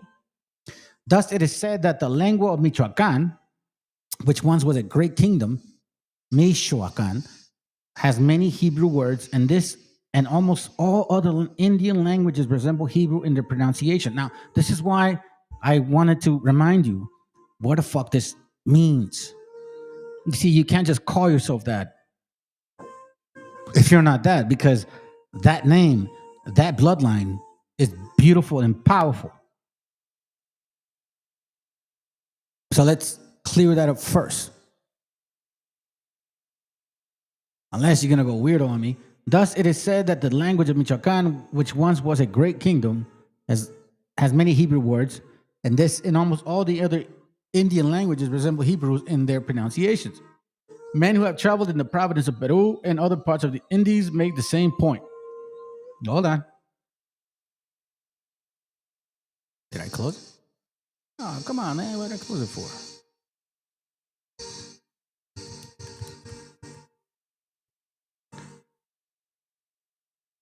Here it goes. Here's the other page. Rites and ceremonies of this region. The Capulec of New Spain, or what the Israelites called tribes. So these names, these Capulji tribes, are basically barrios. That's why I don't disagree with Homie when he says that to be a Chicano, it comes from your father. If you're from anywhere else, Puerto Rican, Cuban, Salvadoreño, Guatemalteco, Peruano, Hondureño, you ain't Chicano, homie. Like, that's just facts. And don't be offended. Be more of a man and fucking find out more about who we are. Matter of fact, find out more about who you are. And tell us about your people. And stop trying to tell us about our people. Because apparently that's what you're doing. And you're not teaching shit. You know what I mean? Like, what you were trying to do? Like, lead our gente to that fucking hole of a red cap?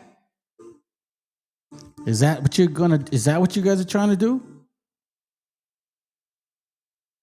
Because I find it very funny, man. Let me see if I can pull this up, fam. Check this out. This is from a book I have called Historia del Nombre de la Fundación de México. Page 102. It says here, estos mexicanos son los mismos de Coahuila. Right? Let's just kind of go into this here real quick. There it goes right here. México, nombre hebreo. So once again, the origin of Chicano has a Hebrew origin. Chicano. If you understand Hebrew, you will know that the pronunciation of things, you can use one word and pronounce it in 3-4 different ways, and it'll mean 3-4 different things. And us raza, we have a way of doing that with our languages. You guys know that. We all know that.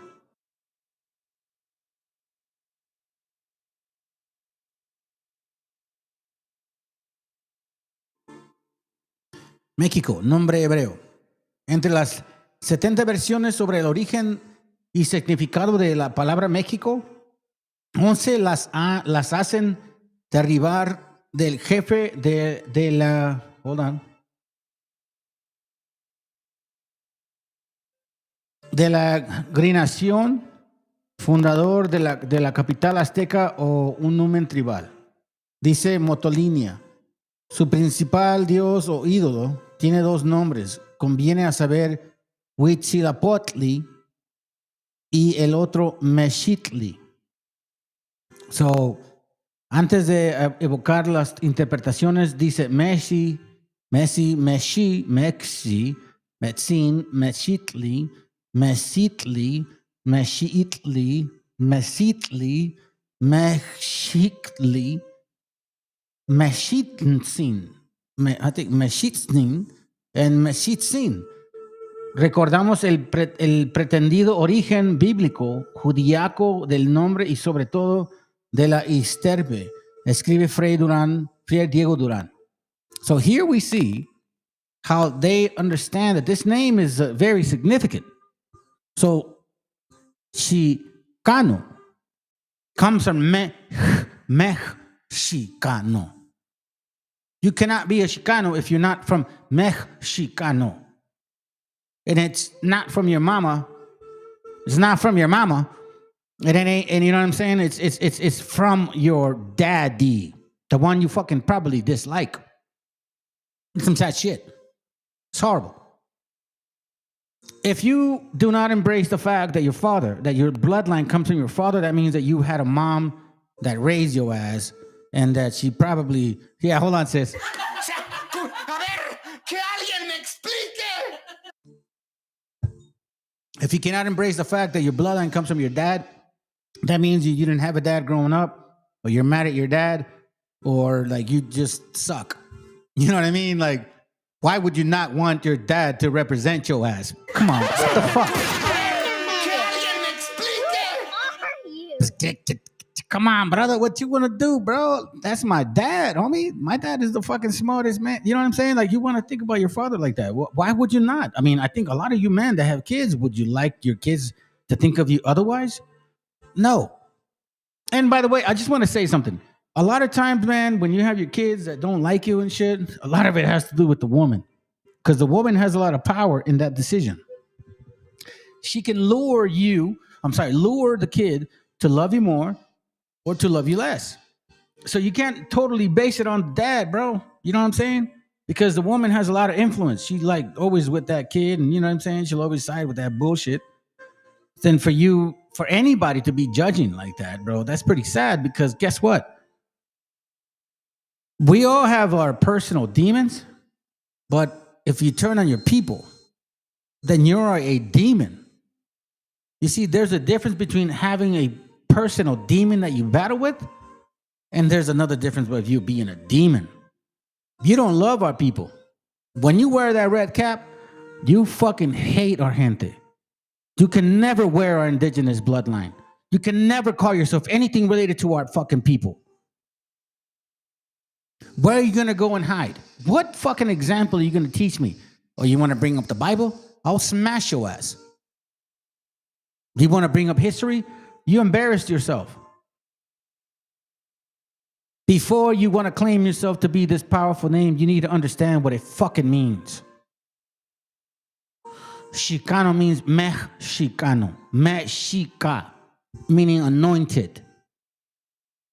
You were chosen for a certain reason. And if you're offended by the fact that you don't fit in, well, then that's your fucking fault. Not ours. You want to criticize people of their decisions or like how they made mistakes? Maybe. You voted for the same mistakes that they might have made, you dumbass. Bro, you guys are hypocrites, man. Durán esperaba encontrar la prueba de la identidad de Quetzalcóatl con un misionero hebreo o cristiano. Un indio viejo afirmaba que pasando el Papa por Ocuituco, les había dejado un libro grande de cuatro dedos de alto. Basically, he grabbed 4 fingers and he said, a book this thick. Cuanto Fray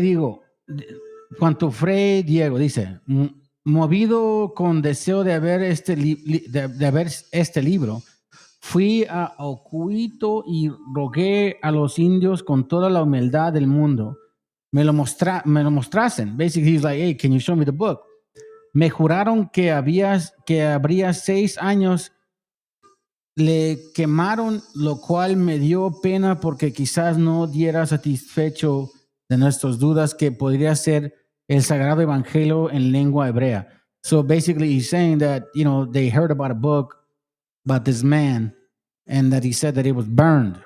Now we know, at least you brothers that listen to this channel, you know that when I did the class on Sumarraga, that fucking fuckface burned all our shit. It says it right here. Los indios con toda humildad del mundo me lo mostrasen, me juraron que había 6 años, lo quemaron. Basically saying like, we'd love to show you, but it was burned 6 years ago. Before you go and assume what you think you know, you should know who you are. Mexicanos, o sea, ungidos. Hebreo, caldeo o sirio es el mismo que de mi Mesías, México. Abreise, caldeico, whatever. That's I think that's Portuguese maybe. Y si el Mesías le dio el nombre como de su linaje, honrado a México con el apellido de su real persona, Mesíasgo fue por feliz pronóstico de los que en él se había de lanzar la verdadera religión de Mesías. Así viene a ser su más honroso título. Basically, look, listen, I'm going to say what he's saying. That he was going to use the Mexicas to put his true religion forward. That's what he's saying. That the Chicanos, Mexicanos, was going to put forward his religion, his true religion. Así el Mesías le dio el nombre como de su linaje, honrado a México como el apellido de su real persona. Mesiasgo fue por feliz pronóstico de los que en él se había de enlazar la verdadera religión del Mesías. So through his people, the Mexicas, this is where you would learn the true message of the Messiah. Maybe some of you guys are a little bit disturbed by that. Maybe not. Un siglo más tarde, otro franciscano, el francés Pablo Belmont, apoyándose en el Fray Martín de Castillo y en Pentecourt, reitera: en los idiomas hebreos, caldeo o sirio, es lo mismo México que Mesías, y el propio Mesías le dio el nombre, y este es su más honorífico título. So to be called a Mexica is a powerful fucking thing.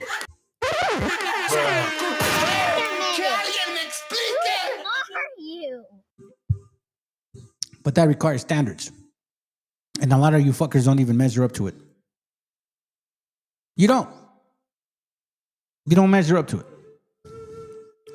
You have the prestige to have the name, but you don't have the spirit to fucking walk it. Y, let me read it again. En los idiomas hebreos, caldeo y sirio, en lo mismo México que Mesías, es lo mismo México que Mesías. Y el propio Mesías le dio el nombre, y este es su más honorífico título y venturoso pronóstico, ya que en la voz hacía eco, I don't know what that is, la verdadera religión de Cristo, prometido Mesías a uno y a otro mundo, meaning the old world to the new, or to the other world, the new world, y a México aún con el apellido de su real persona y mesiasgo, cabrones. ¡Que alguien me explique! ¡Viva México, cabrones! But see, a lot of you guys are scared to believe this. A lot of you walk on fucking eggshells. You don't think that this pertains to you. You like, this guy's lying. What the fuck do you want me to tell you? What more do you want me to say to you? Bullshit? Do you want me to bullshit you? Would you like me to charge you to make it real? Because you know what I noticed? Channels that charge, it seems like you believe them more than channels that don't. Because I don't ask for money. So you guys think that I'm lying and shit, or like, oh, I'm some agent or something. I don't give a fuck about that bullshit, man.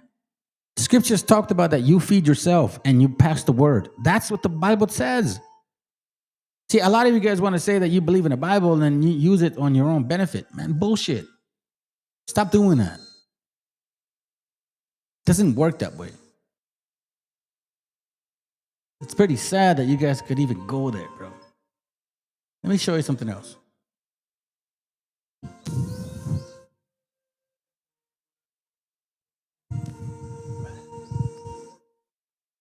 Let's see, Crónicas de Santa Provincia, let me see, Yucatán, let's see, Ophir. I don't want to show it. Look how historic our people are, or at least our land is. These are books that are literally like in your reach. And it's just a matter of you fucking, looking for it and picking it up and fucking reading it. It's not that difficult. But Raza don't like to do that shit, man. Y'all don't like to look. I mean, this is kind of difficult to find. If you want, I will help you find shit. Like, I am that type of man. I will help you find a book. I'm very good at fucking research. Okay? So anyways, let me not, talk about myself because that's not what matters. I'm going to show you this right here. Look at this word right here. I'm going to do as best as I can because this is in Spanish. Let me see if I can read it. De Sem, hijo de Noé, y su descendencia tuvieron principales los indios reconocidos por sus padres a los hebreos. Oh, okay. So, let me just do this.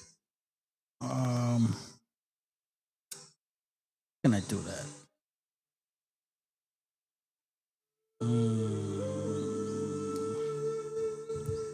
I don't want to let that go like that.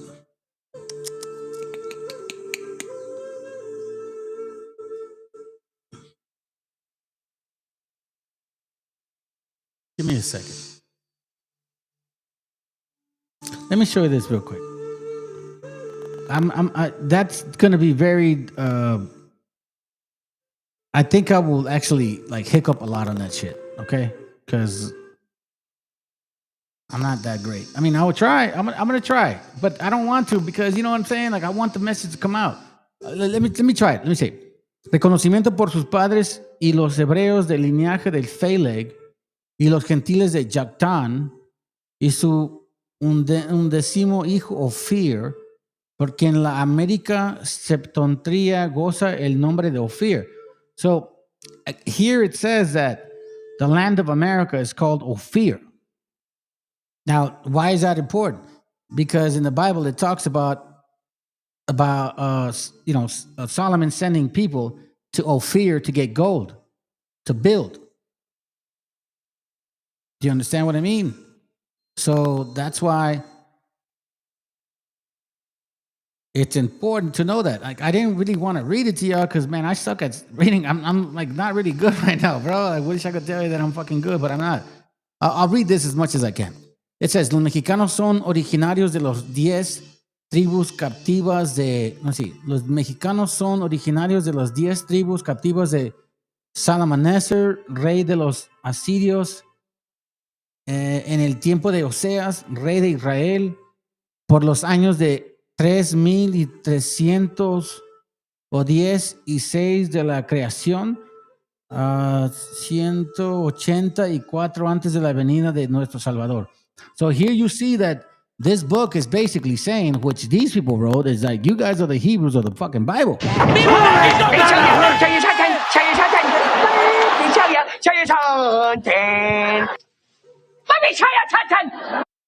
Now, I'm not trying to pull nobody's leg, bro. I've done a lot of classes. I've done a lot of videos.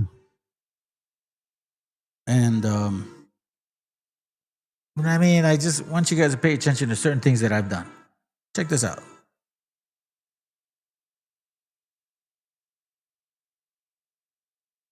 A Yasharel, al que busca estar directo. A Yasharel, al que busca estar directo con Dios. Esa es la respuesta. Más preguntas. Dime, Mónica. Ya voy a mí. Todo el mundo tendrá derecho. Dime. Gracias. Buenas tardes. Buenas tardes. ¿Qué relación existe entre el Mashiach y México? ¿Y México? Pues, para empezar, el nombre de México no es México. El nombre de México era Mexica. Y Mexica no es otra cosa que Mesías. Así que hay una energía mesiánica en México. Fíjate, por eso cada vez que voy ahí yo tengo una vibración especial. Los mexicanos sois extraordinarios.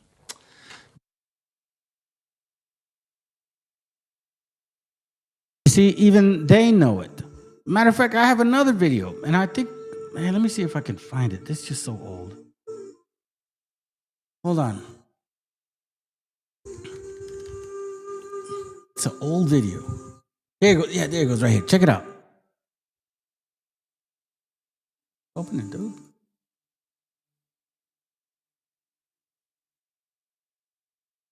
Hispanic. They looked a little bit more like Hispanic.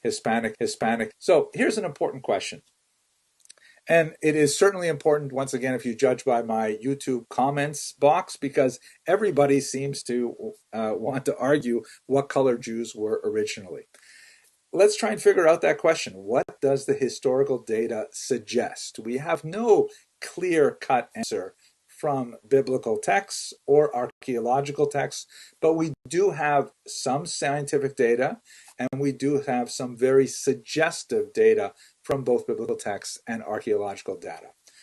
Let's start with biblical passages, for example. According to the book of Genesis, the roots of the Jewish people are in southern Iraq, very close to Kuwait. Abraham and his wife Sarah originate from the city of Ur, and that puts us down, right in the Persian Gulf region like that. Later on, several other family members who may already have come from Ur are married in from the region of Padan Aram, which would be in Syria. Now, even if one does not want to take the biblical passages at face value, one has to recognize that when they were circulating in antiquity, if they were way out of whack with people's sensibility, people would say, hey, wait a second, how can it say we come from Ur because we physically look so different than all those Ur people? And we don't have evidence of any of that objection. Secondly, if we assume, and it's not necessarily an assumption we have to make, but if we assume that the people who live there today basically look like the people who lived there in antiquity, then we should be able to get a sense of what did Abraham and Sarah actually look like. So this is what typical Iraqis look like today. And you can see that, they tend to have a little bit darker complexion. They tend to lean towards darker hair color, although the child on the right seems to have a little bit lighter hair color. I think they could easily pass for Hispanic in New York City. I think they could easily pass for Hispanic in New York City. Hispanic. I think they could easily pass for Hispanic in New York City. But basically, they look Middle Eastern, as we would typically think of Middle Easterners. And if we look at Syrians, we have the same kind of more or less family of complexion, eye color, hair color. And this is probably based on a reasonable assumption that people back then sort of look like the people today who come from the same place, that this is probably what Abraham and Sarah look like. Now, there are other peoples living there, of course, and Israel in particular is at a crossroads between Africa and Asia and Europe. So there are lots of possible mixings. Let's get to that. But let's look also at some artwork that we have from history as well. Here is a really interesting tomb painting. Like a lot of the wealthier classes in Egypt would decorate their tombs with all kinds of amazing artwork. And because of the way in which it was preserved in the dark, we still have them. And they can be reconstructed with some clearer colors, as you see in the bottom image here. This is from 1900 before the Common Era, which would be, although we don't have a really clear date of when Abraham would have made his way down to the land of Egypt, but it's definitely in this neighborhood. And here you see the Amu, who are Western Asiatics, led by a Hyksos figure, which some scholars even identify with Hebrews, and they are coming into Egypt led by some Egyptian figures. The Egyptian figures on the right, the two of them, you can see. Why is this important? Why is this important? Because I keep telling you guys that this origin of CHICANO has a MESHIACHA. Like, unless somebody says, oh, well, we're just mushrooms and originated out of the Americas, out of nowhere. Like, there's no fucking scientific writings or historical writings, you know what I'm saying? Like, you guys really want to use science to then exclude yourselves, but at the same time, it doesn't explain who you are. Dummies. You can't fool me, man. Let's go. To be somewhat darker in skin tone, but the Hyksos and the Amu, Western Asiatics, which would come from the land of Canaan, the land of Israel today, they seem to look pretty similar to what we saw of the Syrians and the Iraqi today. Here we have finally a picture where we can say these are definitely Jews. This is a part of the Lachish reliefs that were commissioned by the Assyrian attacker of Israel, who displaced many of the Jews out of the land of Israel to Assyria. This is in the period of time which is associated with the 10 lost tribes. They looked a little bit more like, I don't know, I'm trying to think of a famous Hispanic. They looked a little bit more like Hispanic individual. Not Africans. Popular culture. They look probably a little bit more like Middle Eastern. Meaning they look more like us, not negros. Please stop it. Especially the ones that are trying to claim that they're from over here and shit. The fuck's wrong with you? There's no way that you would have done that. So let me show you this real quick. I want to finish the video, man, because you guys need to understand.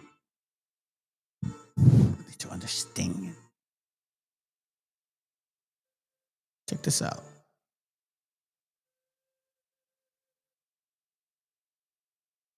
Got some beef to show you.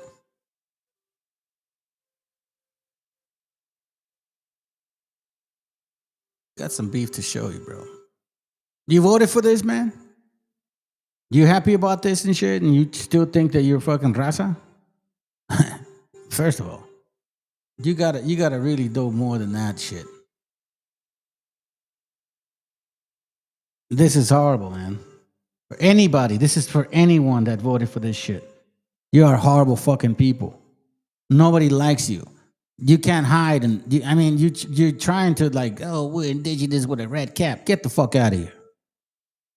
Out of Pittsburgh, where 2 restaurants have been completely decimated by ICE raids. Emiliano's Mexican restaurant and bar in both Cranberry Township and Gibsonia were subject to violent ICE raids Thursday morning. In total, 16 people were taken into custody, with ICE not confirming if any of those people detained had been accused of any crimes. Here's some disturbing footage of the aftermath taken by Emiliano's, where you can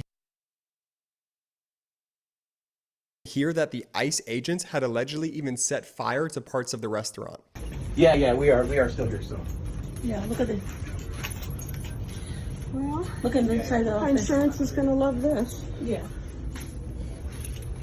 They didn't show me any warrant when they came in. They didn't show me nothing. I have a little basket with money there. Should I leave it there or should I take it? Don't touch anything. Okay. No, Mingo already got everything. I know, there's nothing. And you said the kitchen's on fire? Yeah, the kitchen's on fire. Why would they turn the kitchen on fire?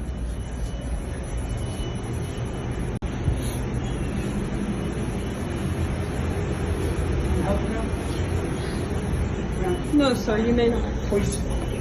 I'm sorry, but this is wrong. Why is she here? A representative of Emiliano's Mexican restaurant. So you voted for that, chorro? American chorro, you voted for that shit?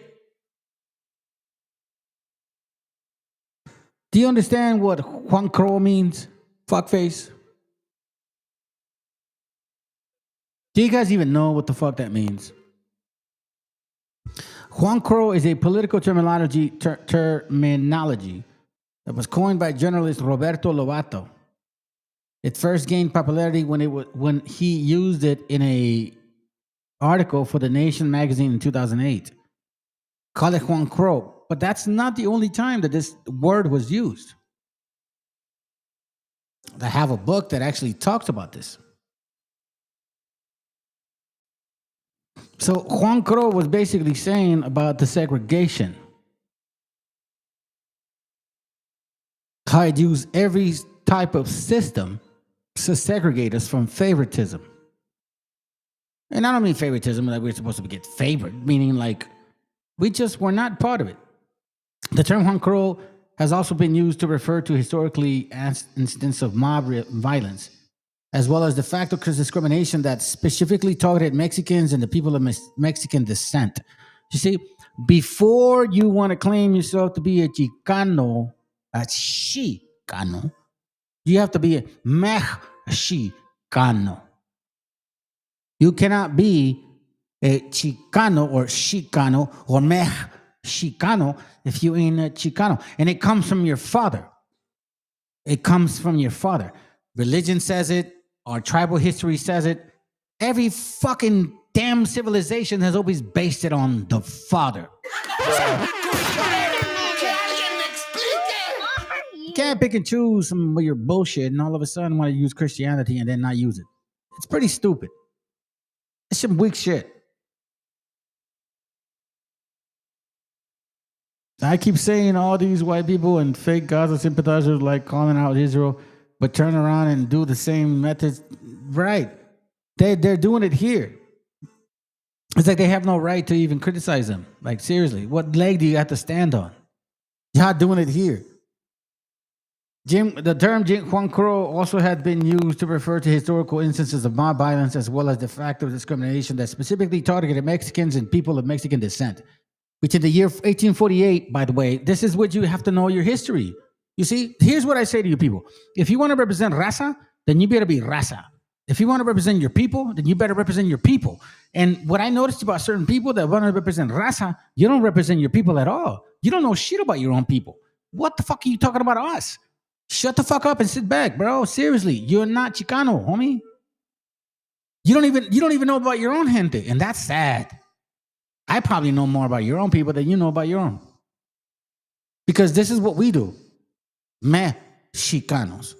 We want to learn about our Mexicano history. In 1850, hold on, I'll go back. Between the years 1848 and 1928, mob violence against people of Mexican descent totaled 547 lynchings. That's what you could consider MAGA. MAGA would do that shit, without a doubt. And you voted for him. All of you guys fuckfaces voted for him. All of you fuckfaces voted for that shit. Texas holds the highest tally with 232 victims. You basically signed up to history. So not only are you tied up to the motherfucking people that are doing it today, you're tied up to the people that did it historically. Because you're that fucking wicked and evil. Do you really think this gringo is going to care about you at the end of the day? Bro, don't be stupid. Other Southwest states, which include California, Arizona, and New Mexico, range between 25 and 143 lynchings murders. Damn. Wow. Damn. Damn. Damn. In 1850, after the Mexican-American War, Anglo-Americans were concerned with the potentiality of Mexican-Americans responding to Mexican newspapers that called for a reconquista. Aren't they saying the same shit? Anyways, consequently, Anglo-Americans advocated for the systemic inequity of Mexican Americans through social exclusion and lynching. You see that? That's called apartheid. That's called segregation. That's called MAGA. Fuckface.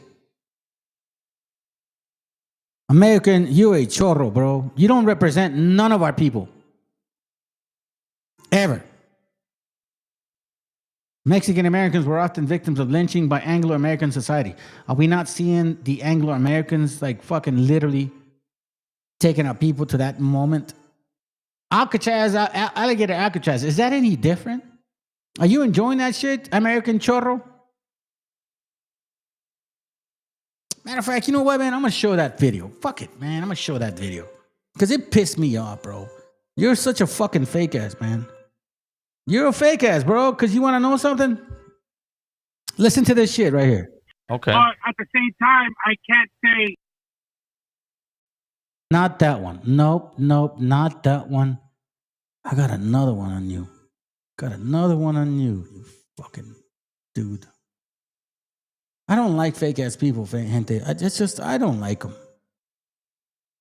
That shit bothers me a lot, man. Especially when they try to say that they care about our gente. You know, like that's what bothers me a lot. A lot of us, I think we do care about our gente, you know? We fucking really take the time to, fuck, man, like, you know, we put our effort and we put the emotion to it. You know what I'm saying? We connect to that stuff. Man, but this motherfucker right here. Is this the one? Hold on a second.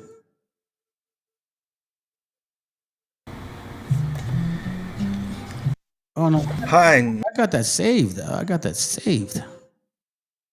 Yes, I got that saved. Hold on. I'm gonna get this for you guys. Stick away.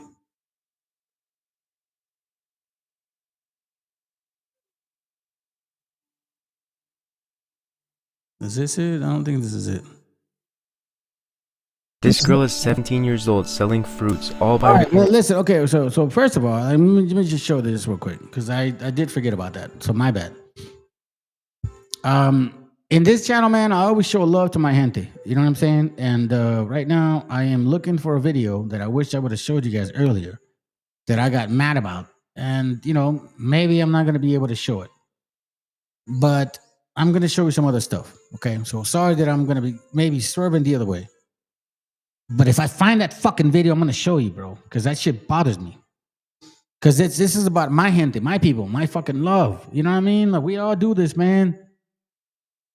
Let's go, bro. Hey, listen, I was born in Guadalajara, Jalisco, Colonia Miravalle, and I remember going to the corner and getting ceviche from the fucking cevichero every fucking weekend. Now, at that time, that's when I ate that shit. I don't do that shit no more.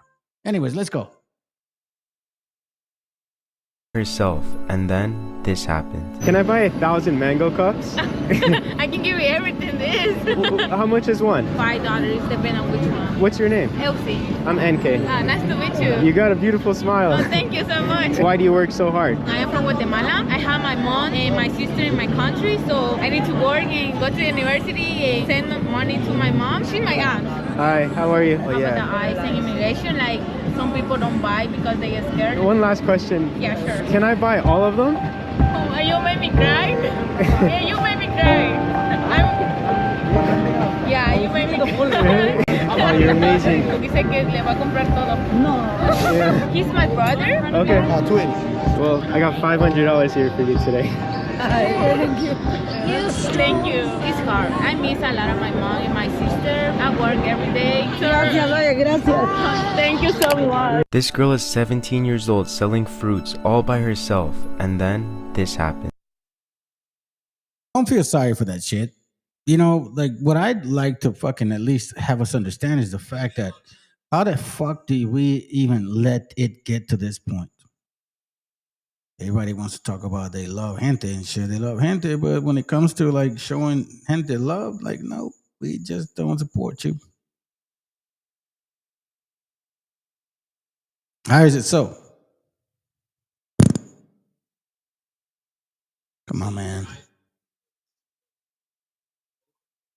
Check this out real quick. I think I got this one. This is, okay. So I wanted to show you something else, but I think this is a good time to show you right here, this right here. Let's pay attention to this. We're talking about the meaning of Chicano. Who is a Chicano? And what does a Chicano want? I bet it, güeyes, do you guys really fucking care who you are? Oh, by the way, good to have you, sis.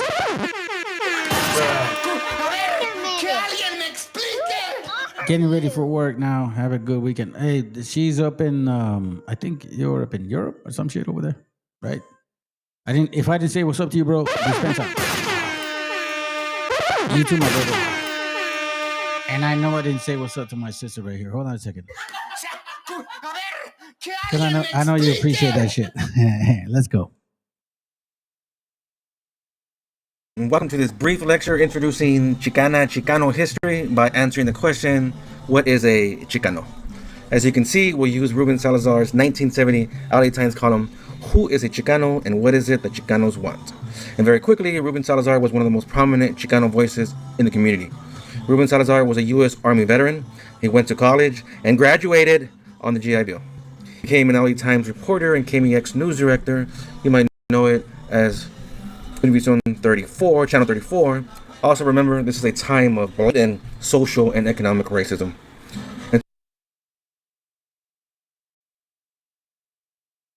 Gotta admit, he talks a little awkward.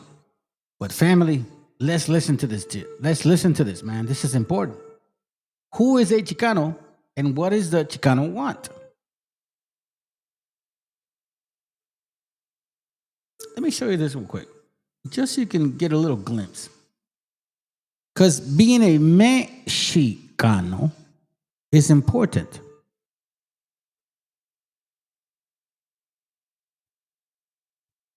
And to have a voice like Ruben in the mainstream. Hold on.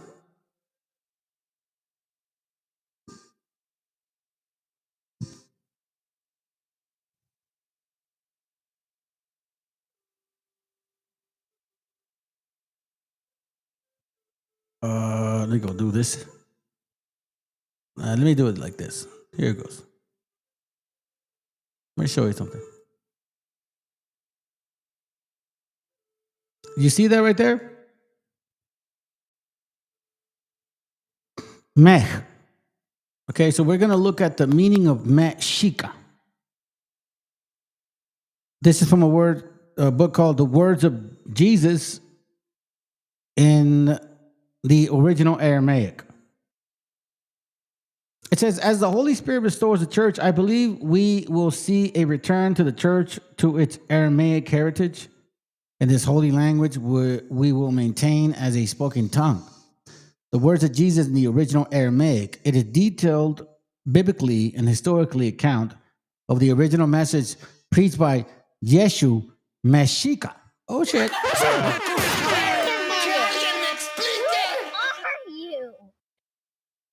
What's that mean, bro?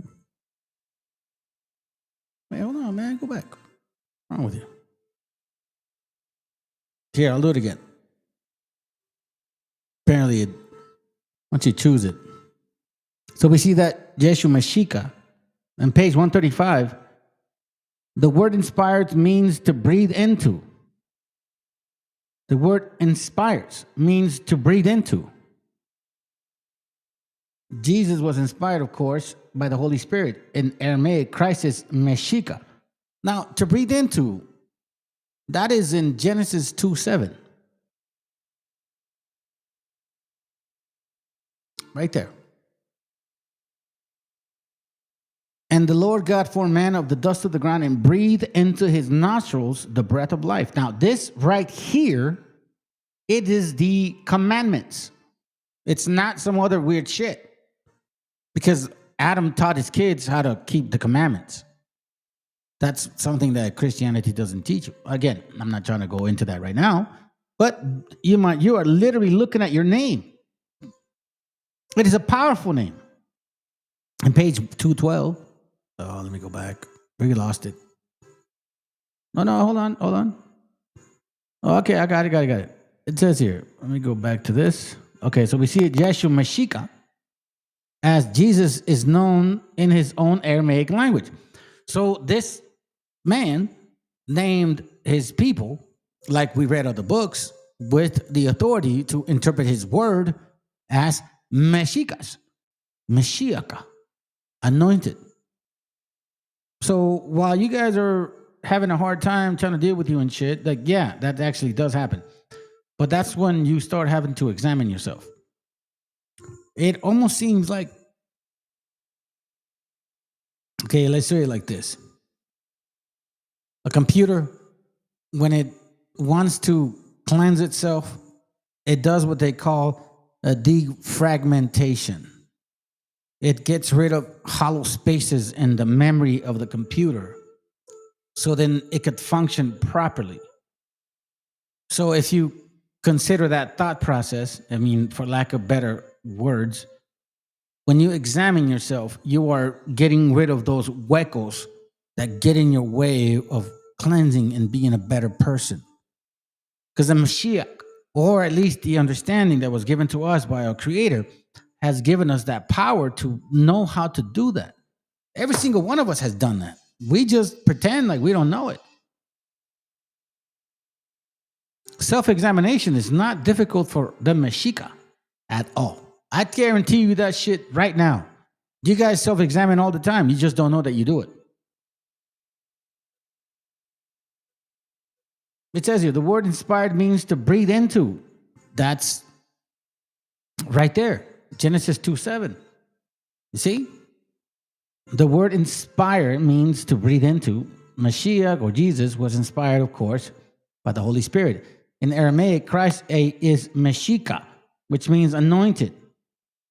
Now, a lot of you guys get confused with the little scripture and shit in church, and they're like, oh, why did Jesus go over there and fucking, save that guy that was blind on the Sabbath or the seventh day rest? Because if you really think about it, this is the seventh day rest right here. See? Seventh day rest.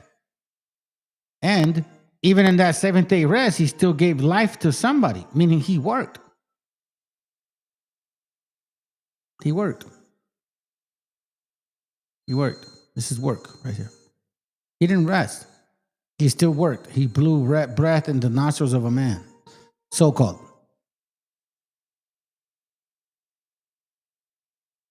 So-called. So when you understand what this name means, Yeshua Mexica or Mexicano, then you would know that if you don't belong to that shit, don't ever call it. The oil represents the Holy Spirit and anointing. The word in Aramaic for Messiah is Meshicha, and it means anointed one. I don't care who the fuck you are. If you ain't a Mexica, don't fucking call it. Salvadoreño, Hondureño, Guatemalteco, Puerto Rican, Cuban, I don't give a fuck. It don't work like that. Because guess what? None of you guys wanted to be this shit a long time ago. Nobody wanted to be Mexican. 30 years ago. Every single one of you were like, oh, fuck that. I want to be white. Like what you're doing right now. Stop lying, man. Why the hell do we lie to each other and say like, no, I didn't do that? Yeah, you did. Yeah, you did. You didn't want to be raza. You're like, fuck though. I don't want you to look at me like that. I'm going to show you something right now. Hold on a second. Let me see if I can find it.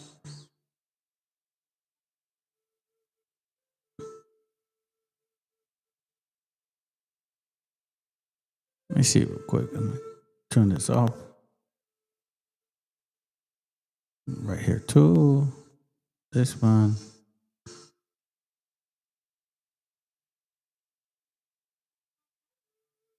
Hold on.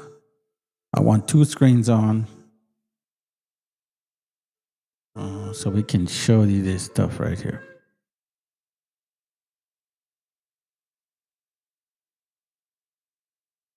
Hold on, family.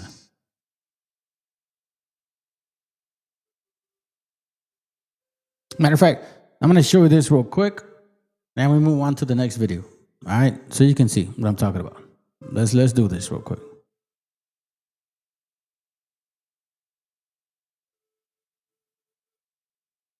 Media is unprecedented, and we'll thoroughly discuss this later.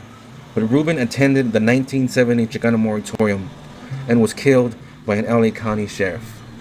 His head was nearly blasted completely off by a tear gas canister as he was sitting in a bar. But we're very grateful that stuff like that does not happen anymore. Remember, this is written in the height of the Chicano civil rights era. So who is a Chicano and what is it that Chicanos want? Please take out your handout, which is posted on Canvas. And you could also, 1, read along with this page for the entire article, although it's very small. 2, read along with the handout on Canvas. Or 3, you can just follow along with my magical voice on this video. I won't read every word, but highlight important passages. So, who is a Chicano, and what is it that Chicanos want, according to El Mero Mero Reuben Salazar? Starting at column 1.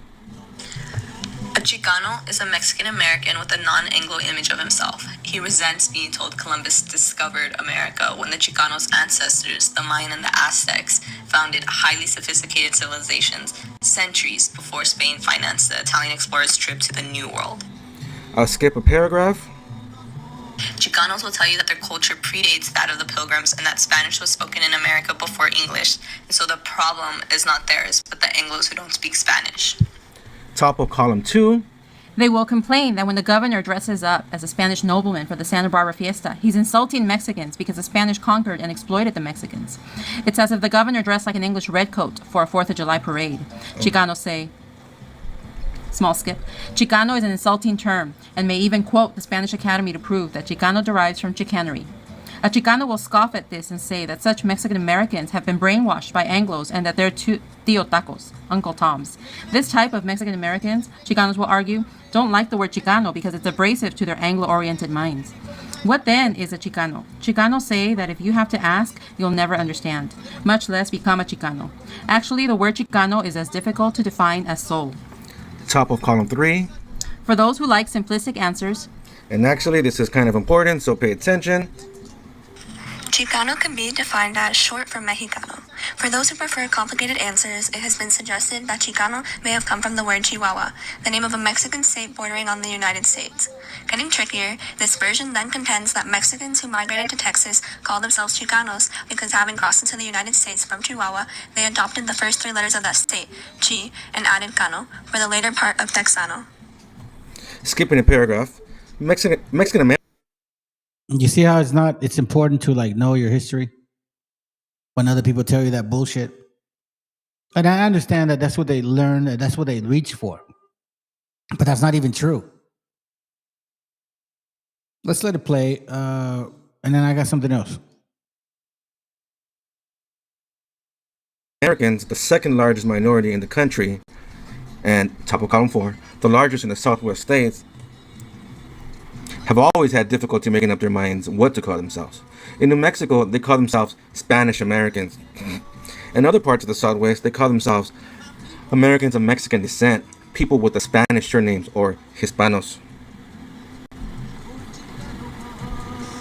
Mexican Americans average 8 years of school compared to the Negroes' 10 years. Farm workers, most of whom are Mexican American in the Southwest, are excluded from the National Labor Relations Act, unlike other workers.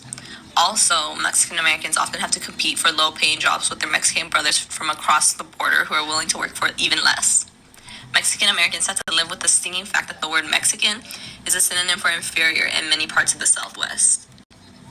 Chicanos flaunt the barrio word Chicano as an act of defiance and a badge of honor. Mexican Americans, though large in numbers, are so politically impotent that in Los Angeles, where the country's largest single concentration of Spanish-speaking live, they have not one of their own on the city council.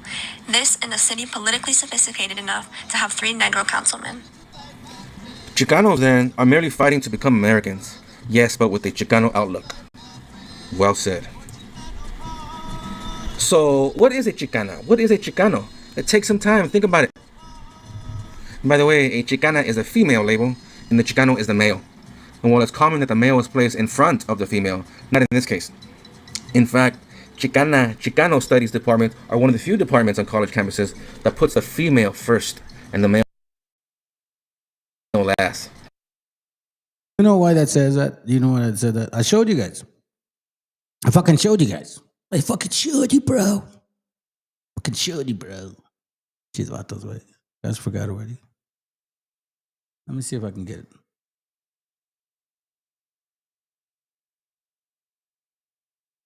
The reason they call it Chicana, because that's the land.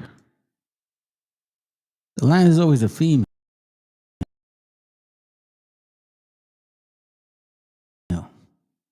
Always wisdom.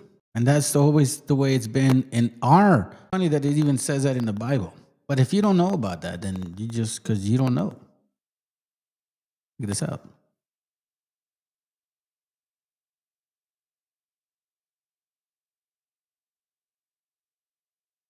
See that right there? Chicana. Here, I'll take a picture of it. Just so you can see what I'm talking about. I'll take a picture of this whole map right here. Bam. Okay.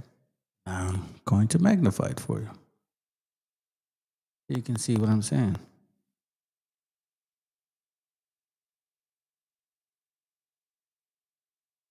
What the fuck is a picture? Oh, it moved on me? Oh, shit. Okay, hold on a second, family. Funny. Wait. Here, hold on. Let me show you something.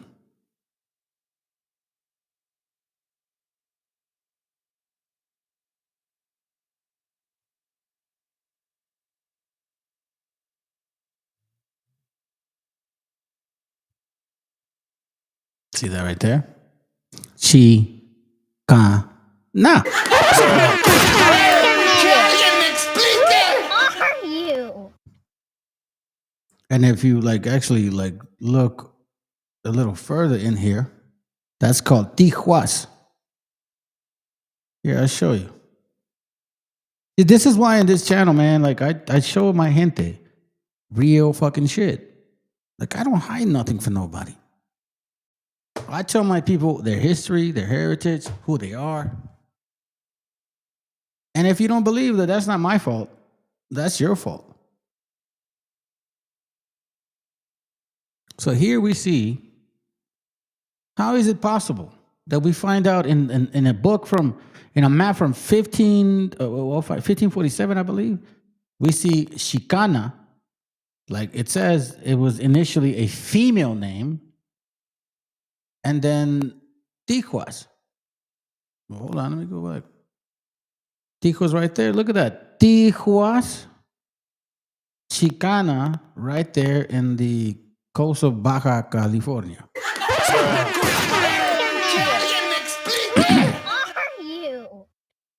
You need to know your history. Like, for real, bro. Let me see if I can get that back. Hold on a second.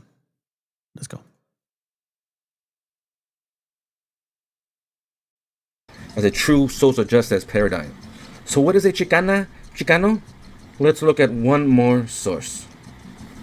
According to the source from Artesia, California in the 1970s, Chicanismo is a way of life, a spiritual calling, a love and respect, and a duty.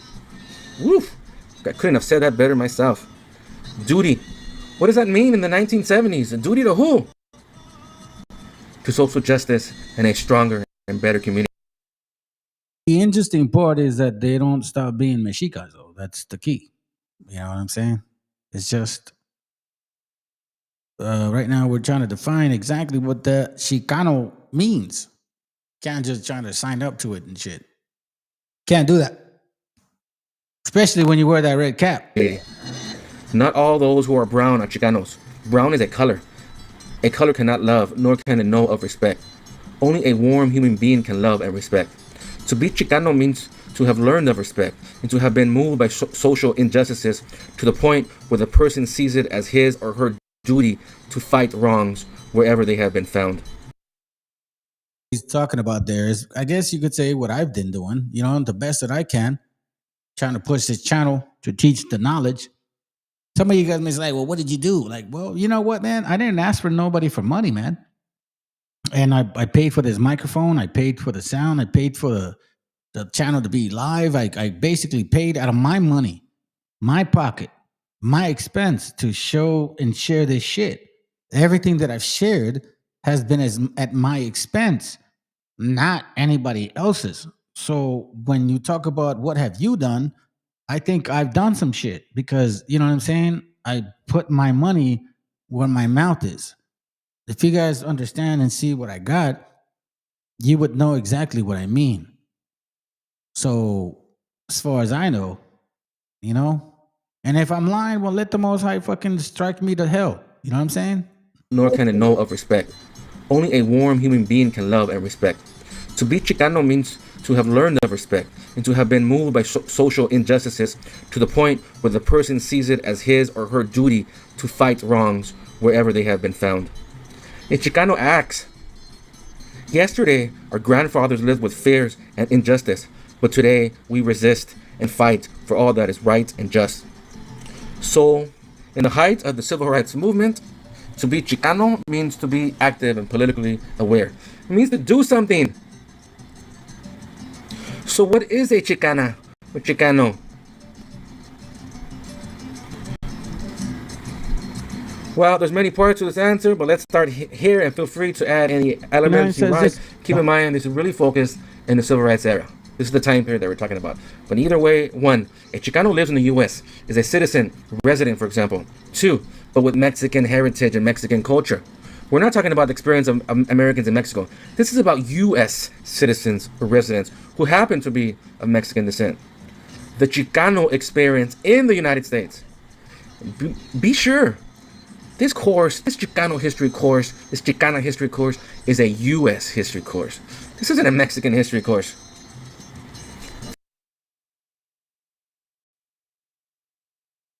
That's where I just didn't like. I just didn't like. So, I don't know, man. A lot of you vatos, bro, like, you, as soon as you get education, you lose hope of who you are.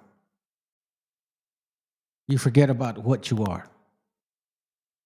It almost seems like as soon as you get to that fucking gang, you just don't fucking stay to the gang. I have some videos to show you because it's going to actually identify a lot of our origin of Chicano. I was looking for the video earlier and I figured maybe this is the best way to express this. So stick with me because it's going to matter a lot. The Chicano origin. Give me a second. Now, maybe the problem is not so much that I'm crazy or that we're crazy, family. Maybe this is the problem. Proverbs 26:7. And this is why when we bring this stuff out, it just either they hate it or they just don't care. I don't know. I still don't know why they stick around and watch. Anyways, Proverbs 26:7 says this: the legs of the lame are not equal, so is a parable in the mouth of fools. So as you start looking for information and you compare the Bible with history, for dumbasses like Ron, they don't see stuff like that. And you can tell by their actions. So that's why I'm glad that he's here, because you know what I'm saying. Sirach 3:29 says this: the heart of the prudent will understand a parable. You see, but before you understand the parable, there's a word called prudent. Because es prudente, way. You know what that word means? Do you want me to help you?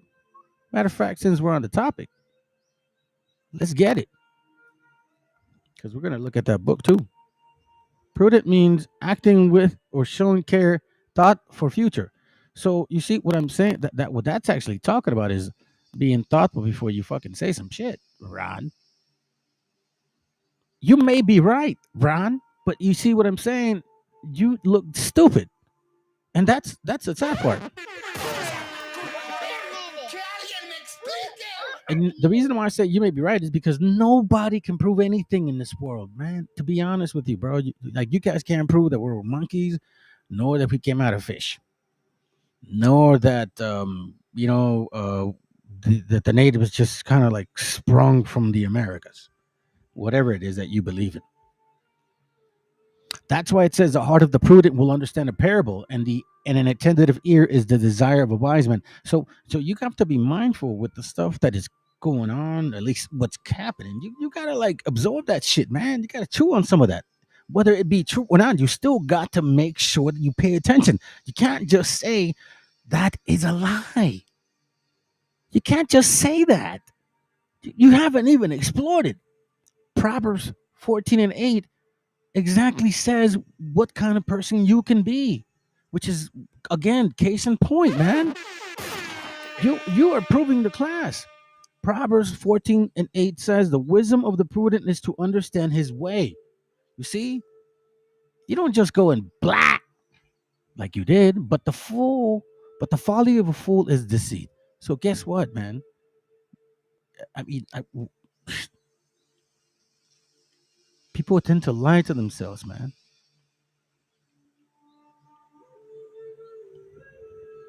And Proverbs is a very strong book too, by the way. Check this out. Proverbs 26:9. I think 26:9. I think, yeah. A thorn goeth up in the hands of a drunkard. See that? So is a parable in the mouth of a fool or fools. So that's why you don't see what we see. Maybe that's the problem. Maybe that's the issue. Let me show you guys something real quick. Let's see if I can get this book here for you guys. Let's see. Do we have files? Pull it up. Pull. Didn't I send it? Hold on a second, fam. Did I not send that shit over there? Hold on. Hold on. It won't take long. Man, come on, bro. Luckily, I have a new phone, and it uploads this stuff a lot faster than the other one. Yeah, we would have been in a lot of trouble had we had the other one. Okay, so here we got.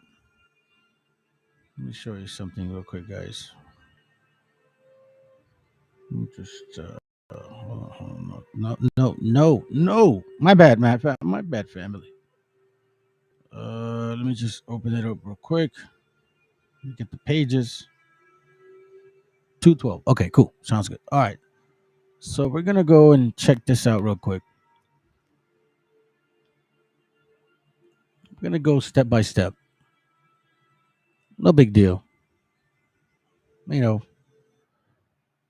step by step. Okay, so check this out.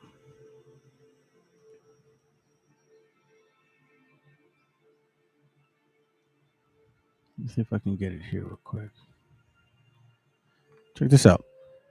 Let's read this together. Okay. First of all, this is from a book called hold on a second.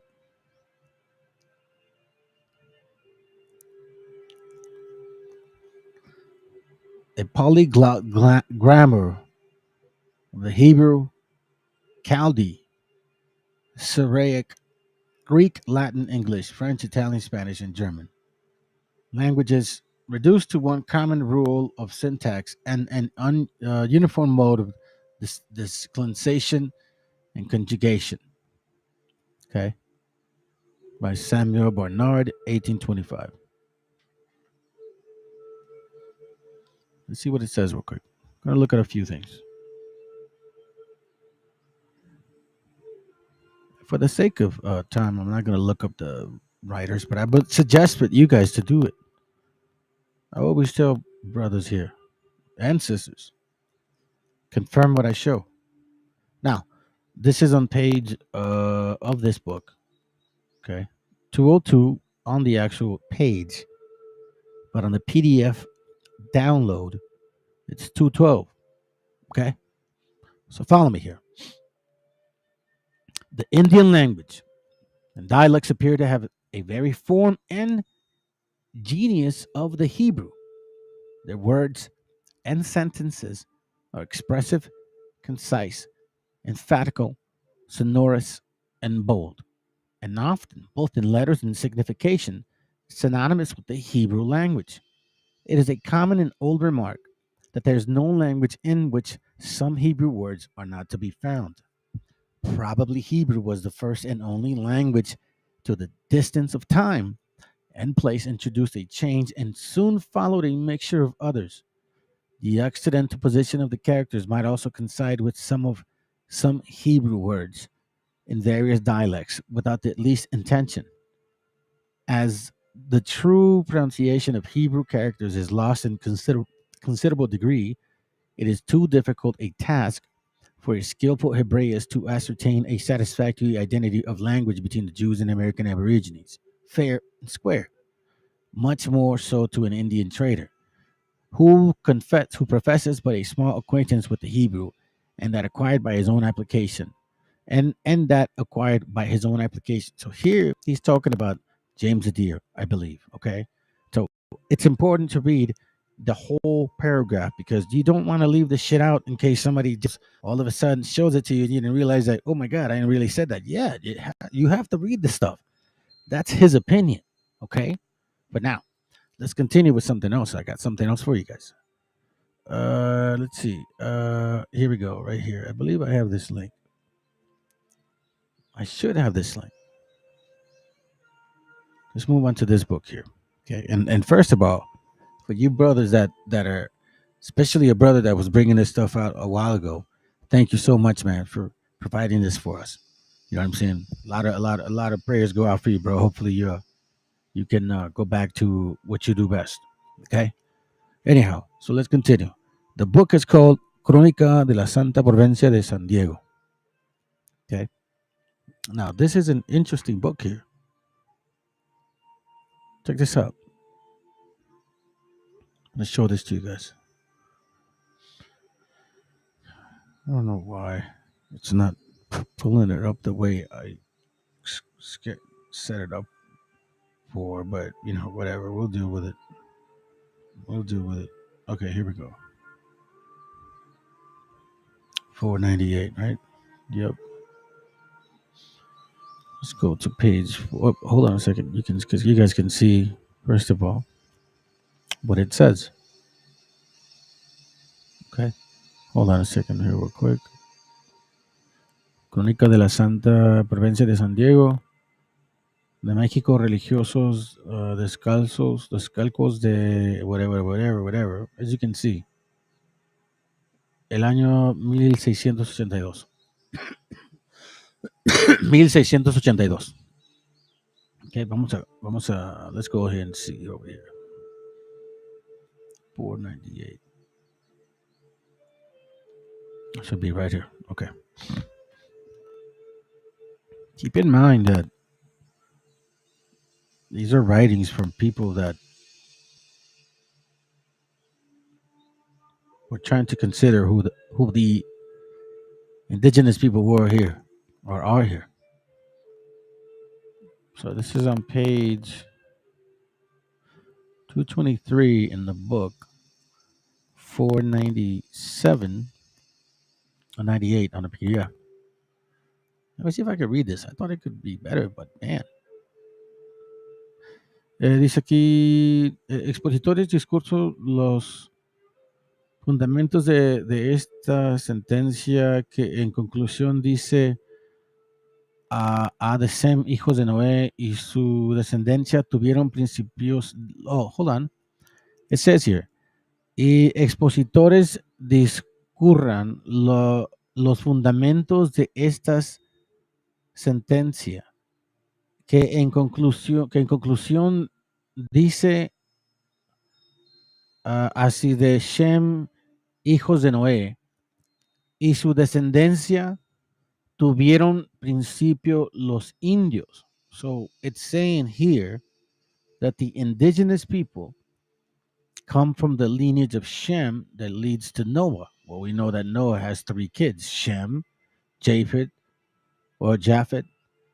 and Ham. Okay. Reconociendo por sus padres a los hebreos del linaje de Pheleg y a los gentiles de Jactán y su undécima hijo Ophir, porque en la América septentrional goza el nombre de Ophir. So here we see, by the way, in case, how they are identifying America with Ophir as well. So we are understanding that they're connecting the dots in regards to who the indigenous people are here. Then it says o menor de Perú. So Ophir, nombre de Ophir o menor de Perú. Basically, like, and I showed you guys a book in one of the other classes, by the way. Y una de sus provincias, Yucatán, tiene el nombre de Yoctán de su padre. So Yucatán es Yoctán, basically. Then it says, los mexicanos son originarios de los 10 tribus captivas de Shalmaneser, rey de los asirios, en tiempo de Oseas, rey de Israel, por los años de 3316 de la creación, 684 antes de la venida de nuestro Salvador al mundo, 63 de la fundación de Roma. 0 año de la Olimpiada Viento a 22. The number, he's just counting these numbers here. So as you can see, we have a referencing of our people saying that, hey, listen, these guys are these people. Los mexicanos son parte de esa tribu. Los perdidos. Israelitas. Now again, I don't need no convincing. There's no convincing involved here. Hey, mama, how you doing? There's no convincing involved. Either it is or it isn't. You know what I'm saying? Let's see. How come I don't have the links to these books? Why are they not up? Was I expecting to just like put them up on the link or what the hell? Give me a second, fam. Come on, brother. No, send my own way. This is not cool. I don't even like that. Hold on a second, family. Let me see. Look for this one. Yeah, that's I have that written down. How come I don't have the? Okay. You see, families, not always, but usually, I'll go by notes. You know, and okay, in case I need to say, like, so I don't forget. You know what I'm saying? So I don't forget. Um, and for some reason, in this time, I wrote the information down. They literally, I didn't include the links. I'm not sure why that happened. So I'm a little slow. I'm providing at least this information. If it takes a little longer, I'm just gonna skip some of the things. I just want to show you some important things before we connect the dots in regards to the name. Okay. So we have here. Let me see if I can get it. Now, I found this book through a brother that Los indios somos los indios somos israelitas. Very thorough with his research. I guess he took a break for quite some time. I don't know. Anyways, I thought this would be important. And this is from which you can find on PDF. Now, I will suggest that when you're doing research, fam, be patient. Sometimes you won't get a hold of what you're looking for right away. Maybe try a different way or a different type or a different letter. Or sometimes try a Z with an S. You just never know. Sometimes take a picture of what you're reading and see if maybe you can copy and search off of that. That may help. But what I mean is don't always give up on what you're searching for.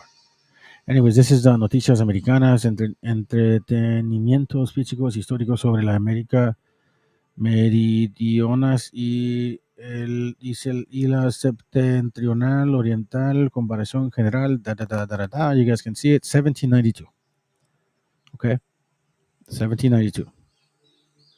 We're going to go to page 323 on the book, or 344 on PDF. Here it goes right here. Check this out. Entretenimiento 22. Sobre el idioma, listen, sobre el idioma de los indios y juicio del modo en que es regular que se progresan las Indias. It says, es opinión muy válida. Listen to this, okay? Es opinión muy válida entre las personas eruditas, meaning Europeans, que poseen con perfección la lengua quechua. Traer algún origen, no, sorry, my bad, not Europeans, my bad. Euritias, que poseen con perfección la lengua quechua. Traer esta algún origen de la hebrea. So what he's talking about here is that this Quechua language, right here, right, as an origin of Hebrew, con la cual le hallan mucha semejanza, porque aquellas palabras que en la Sagrada Escritura se conservan de esta, y siendo en la pronunciación y en el sonido iguales. So they're saying that the pronunciation, when they hear it in Hebrew, the scriptures, it sounds exactly or almost supposedly identical. Okay, we don't know that, but let's just read for the sake of what it's reading, because again, what type of Hebrew are they listening to, and what type of Hebrew or is Quechua exactly? Paleo, right? So just be mindful. You know what I'm saying? So, anyways, no dejan de ser bastantes las que se notan con esta íntima semejanza, de suerte que juzgándolo por este principio, no admite duda guardar entre sí muchas consonancia. So they are saying, though, that the Hebrew and the Quechua language is very similar. Resta saber si el significado que tiene en la hebreas es con precisión el mismo que en la otra, porque las palabras de la Sagrada Escritura, dice, que se hallan en Quechua son por lo común aquellas en que los intérpretes no se han hallado conformes, o que no les han podido encontrar la inteligencia que les corresponde, no siendo extraño que en el uno se parezcan, sin suceder lo mismo en el significado, para poder determinar sobre ello con propiedad. Sería precioso que los sujetos instruidos en el quechua desde la infancia que la hablan y entienden en toda su fuerza, por serles natural como a los mismos indios, poseen el hebreo antiguo con la misma perfección, y entonces podrían hacer la comparación de una con otra, y por la semejanza de algunas frases, de las expresiones y de los nombres de las cosas, vendrían en conocimiento de la igualdad que conservan entre sí. Tal vez no sería difícil darles interpretación que siquiera a los que se mantienen en la oscuridad en el hebreo. So we see, and they keep talking about the matter of fact, this is the interesting thing about what they mean, right? When you compare some of the words between Quechua and Hebrew, it almost seems in perfection, especially if you have the kids being raised and pronouncing it since they were young, right?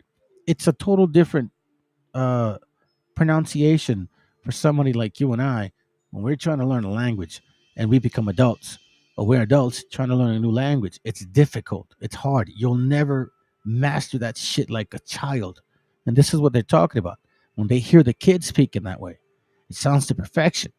Now, this is what blew my mind, to be honest with you.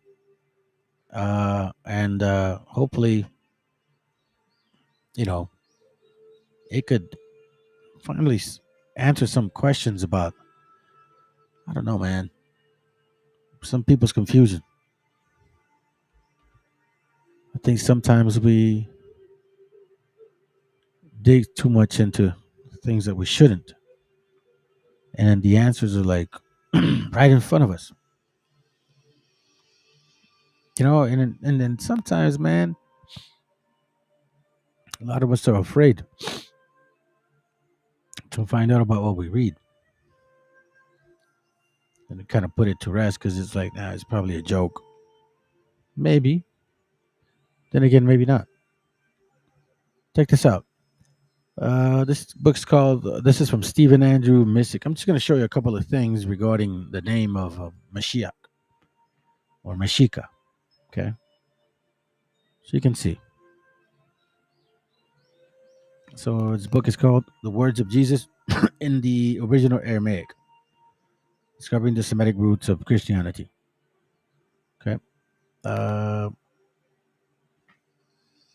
don't know what year is this. 2006. Check this out.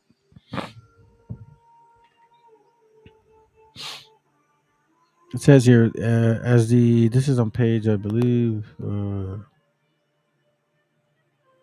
It's not too far down. Not too far down. You guys can figure it out. Just I'm showing you the book so you can get it yourself. Okay.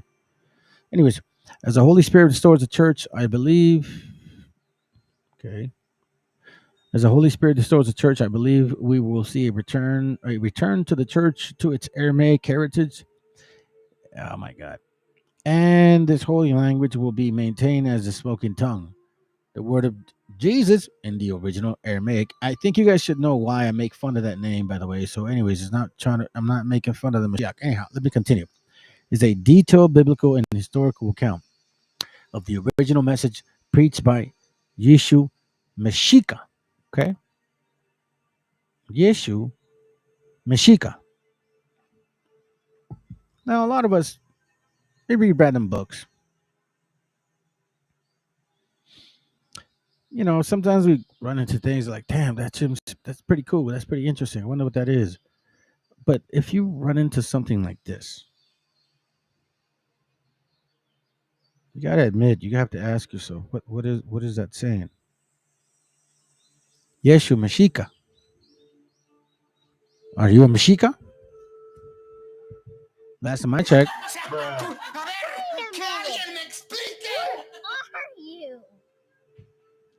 Last time I checked, I was a Meshicha.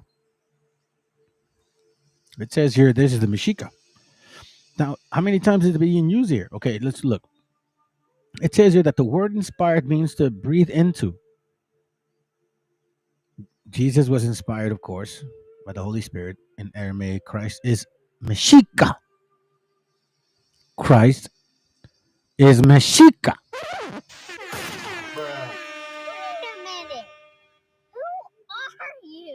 Meshicha.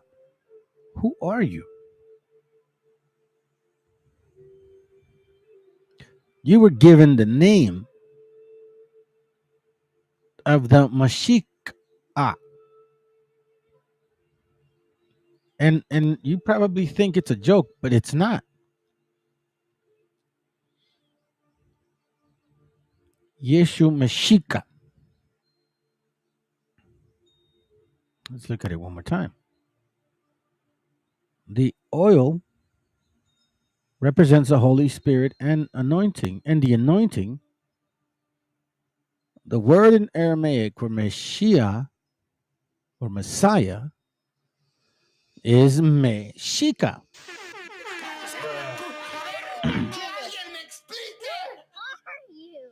Hey, but listen, that's just the beginning.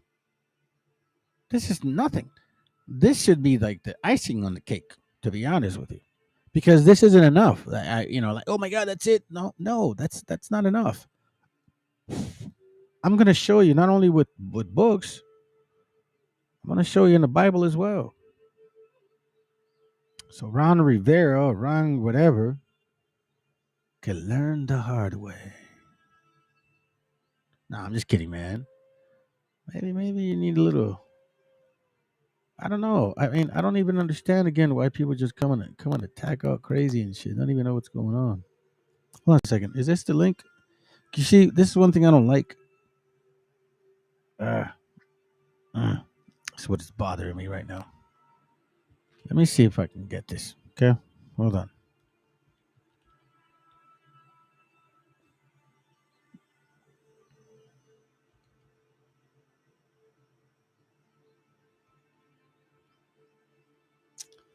This is not good, my friend. This is not good. Why did I write this down? I did not write this down, bro. Damn it, man. It sucks. Anyways, so I mean, it's all good because that's not like the end of the road. It's not the end of the road. Let me show you this real quick. I did have this picture to show you. Give me a second. Let me see where it's at.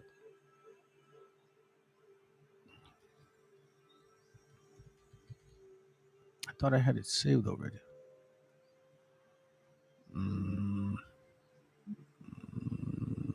Okay. Come on, bro. What the hell? Oh. I had a picture of the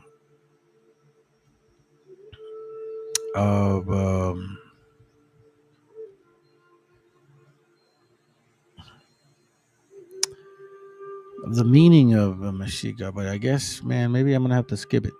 I'm taking too long on this shit. All right, let's get to the point. Let me close this up because I don't have the links. I thought I had the links. Maybe I just downloaded the wrong. Maybe I downloaded the wrong notes. My bad, fam. Check this out, okay? So check this out. We're gonna start here. And then we're going to dig deep into some of the stuff in the scriptures. And then we're going to go on and, we're going to do our thing. So in this book here, I've showed you guys this stuff here before. I've never showed it to you like the way I'm going to show you today. So I need you to pay attention. This is important. This is actual school time. This is like actually like bringing it back to the beginning.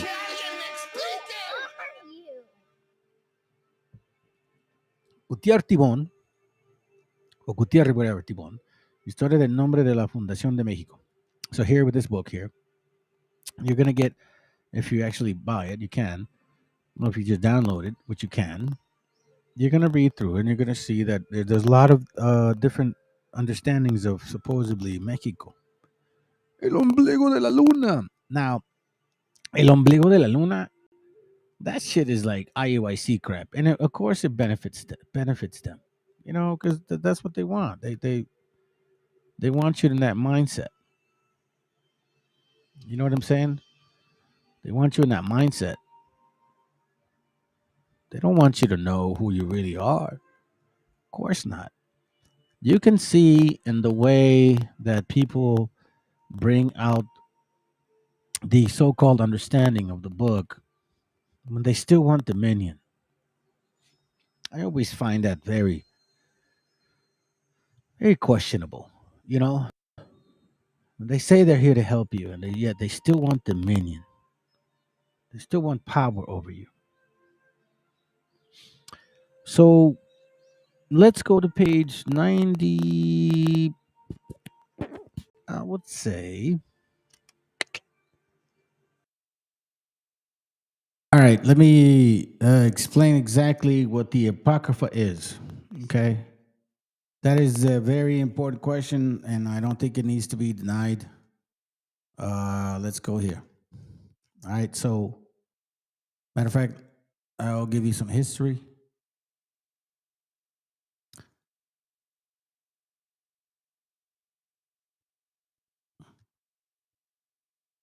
Just a generic one, just to get to the point.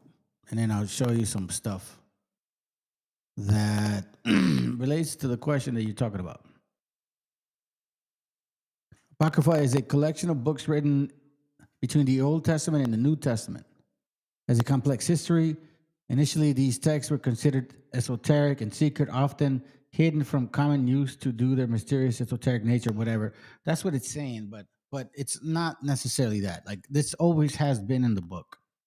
It had always been, okay? Even if you go back into Septuagint translation. So don't believe the bullshit that it actually says. Now, the Apocrypha was also taken out as soon as the Renaissance took over. The Renaissance happened here. Renaissance. What does that even mean? Right? Renaissance meaning is the revival of arts and literature under the influence of classical models in the 14th, 16th century. Basically European shit, you know what I'm saying? So that's basically what it says. So when you look at when these books were taken out, it was around that time. Okay. And you see them in here. First Ezra's, second Tobit, Judith, Maccabees 1 and 2. There's nothing in here. I mean, like, there's nothing in here. Like, you see what I'm saying? Just because it's there doesn't mean there's nothing. There's nothing in there. So it's just 1 Maccabees 1 and 2. Ezra's 1 and 2, Tobit, Judith, Maccabees, Prayers of Manasseh, Wisdom of Solomon, Sirach, or Ecclesiasticus, and Baruch. I think there is also something missing called I don't think this is it. The Prayers of Manasseh is not, or at least from my understanding, it's because it's not shown here. So there is a book about this right here, and it connects to the time of Daniel. So, to answer your question, the Apocrypha is very important. But it's kind of like that song, "Me and the Devil." So everybody always wants to not pay attention to the details. You see what I'm saying? Let's go. Let's go to page 90. 90, man. Hold on. We'll start. Oh, let me not pass it, bro. What's going on here? Hold on a second. I'm marking it right. Get on the way. Get on the way. Oh, here it goes. Okay. All right. So we're here looking at México Nombre Hebreo en página 103. Okay. Now, if you look through this book, you're going to find out that there's a lot of supposedly explanations. But none of them make absolutely sense. Now, we see here on page 104. Okay, we're going to start reading right here. Well, not necessarily that. We're going to start reading here.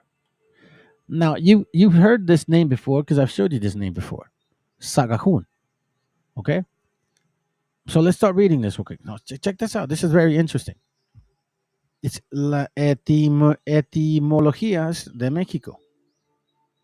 La insistencia, escribe, con que Durán compara los ritos de los mexicanos que a él le parecen judiacos, y es un indicio más que vive bajo la obsesión de lo judío. Es digno de notar, concluye, que los más amartelados investigadores de la cultura antigua, Durán y Sagahun, which we know he did have a lot of our stuff before they took it away, tengan la nota que casi segura de proceder la línea, tengan la nota casi segura de proceder del linaje judíaco. Now, listen to this real quick, okay? You understand what that means? It says here that the lineage of our people is of Judaic, or Jews, or whatever that they call that. The translation of that name is very important. This is why the origin of Chicano is very important. I've done a lot of material on Sumarraga. I've done a lot of material on why they kept the material away from us.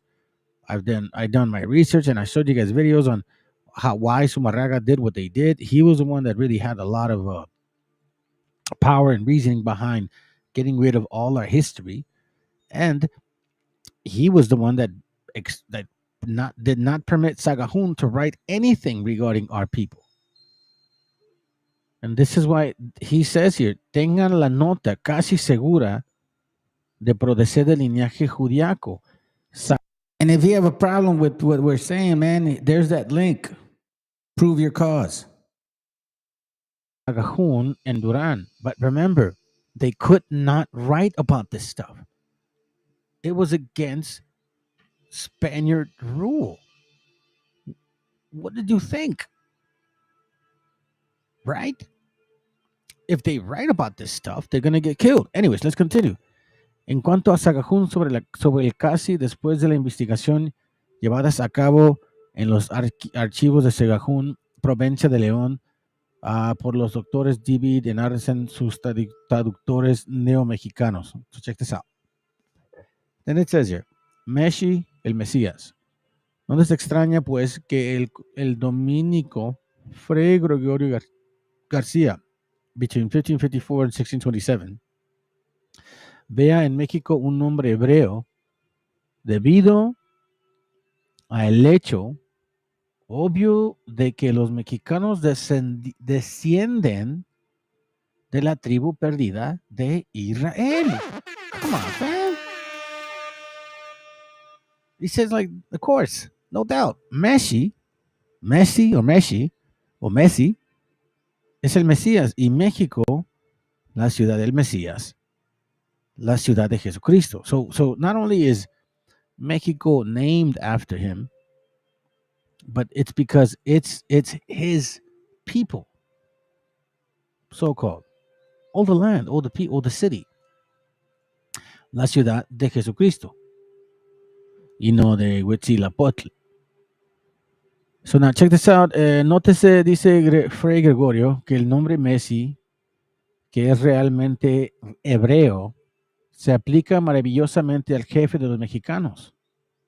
Al fines del siglo XVII, el franciscano Agustín de Bettencourt escribe: con razón se debe preciar más este nombre México, de donde ha salido la redención de tantas almas, donde tanto se ha ensalzado el nombre de Cristo, nuestro Redentor y Mesías. Porque como dice dice el R.P. Franciscano Martín de Castillo, en la explicación del acto del capitular que tuvo, dice, hold on, let me read it. En Toledo, impresa del año. So, family, I got something else for you, man. Shit. I just got the brother that sent me this message. Thank you, bro, for sharing that with me.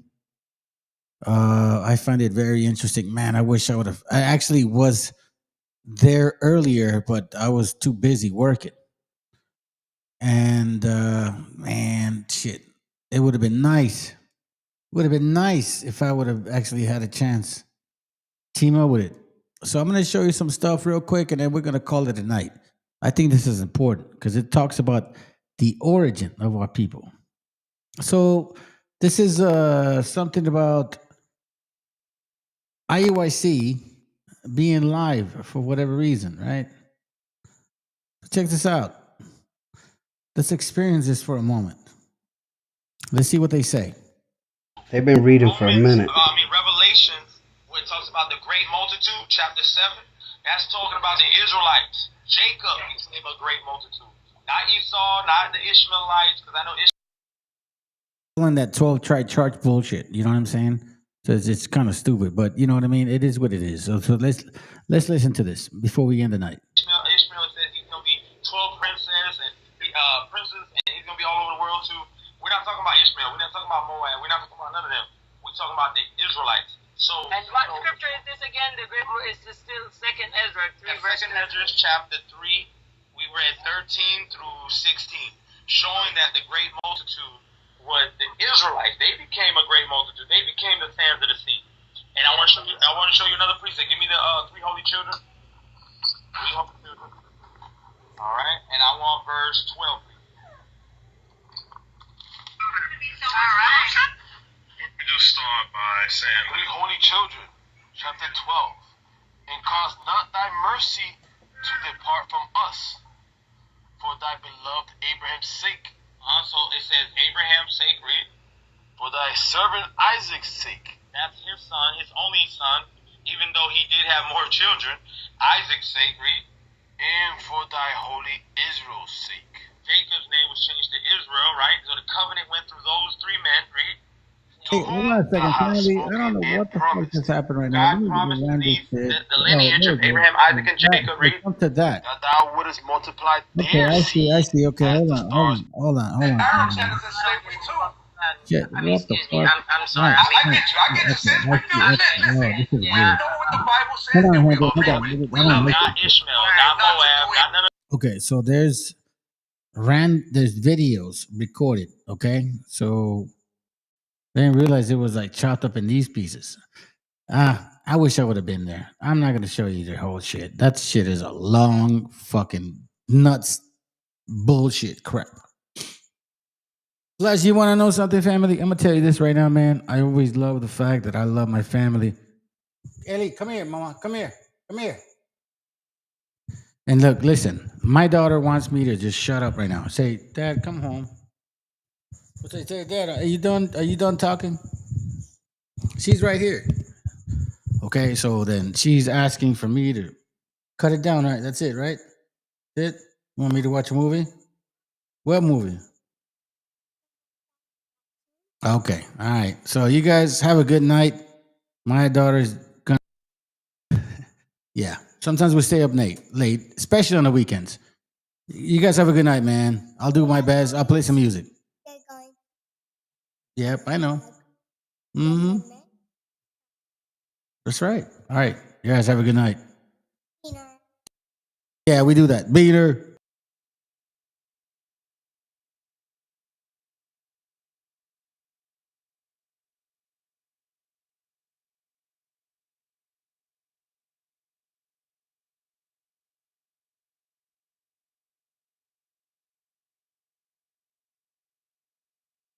Why can't you stay?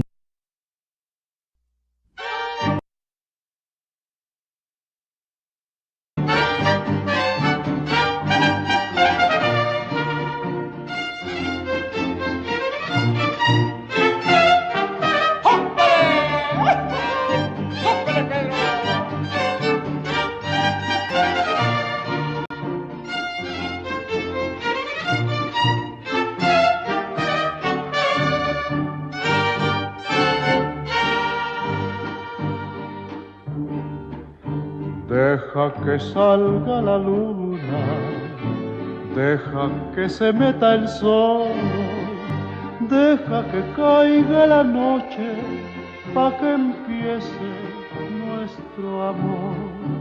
Deja que las estrellitas me llenen de inspiración para decirte cositas muy bonitas, corazón. Yo sé que no hay en el mundo amor como el que me das, y sé que noche con noche va creciendo más y más. Y sé que noche con noche va creciendo más y más.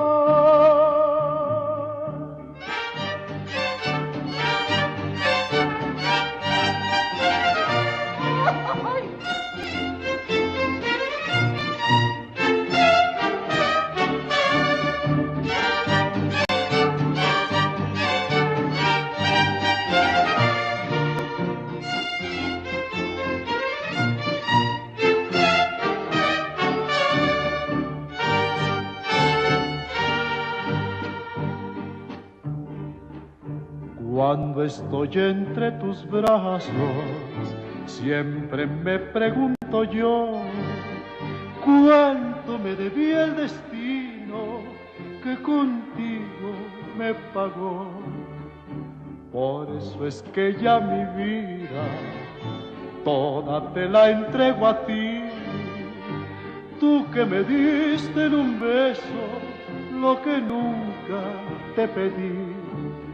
Yo sé que no hay en el mundo amor como el que me das, y sé que noche con noche va creciendo más y más. Y sé que noche con noche va creciendo más y más.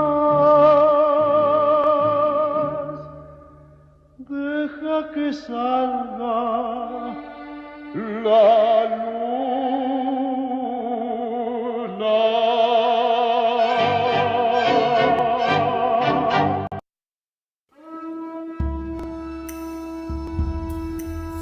Mesta isukame Claudia Shemo ya utayu. Shabete ya komera javeni. Chanam pokayuve. Tita pero yem que ak. De donde soy, no nos rajamos. Cualquier tierra la trabajamos. El sacrificio jamás es en vano. Que hasta el espacio hemos llegado. Where we are from, no nos rajamos. And what we dream of lo realizamos. Gran paisano, hermano, amigo, soy mexicano. Y cambiamos de lugar, no de bandera. Verde, blanco y rojo lo llevo en las venas. Como el águila volamos sin fronteras. Rompemos la malla que separa tierras. Y nacimos con legado de grandeza.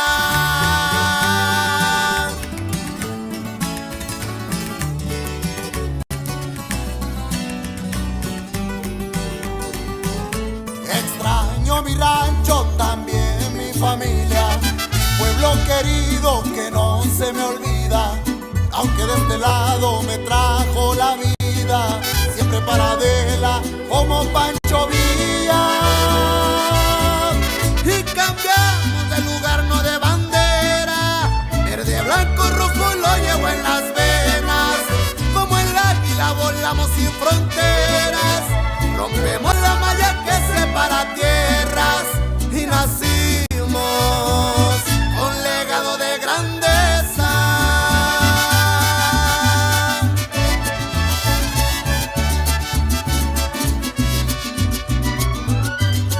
A nuestras mujeres y madres inmigrantes, un ejemplo de fuerza y valor. ¡Y que viva México! Y aunque el acta diga americano, hay en puro mexicano.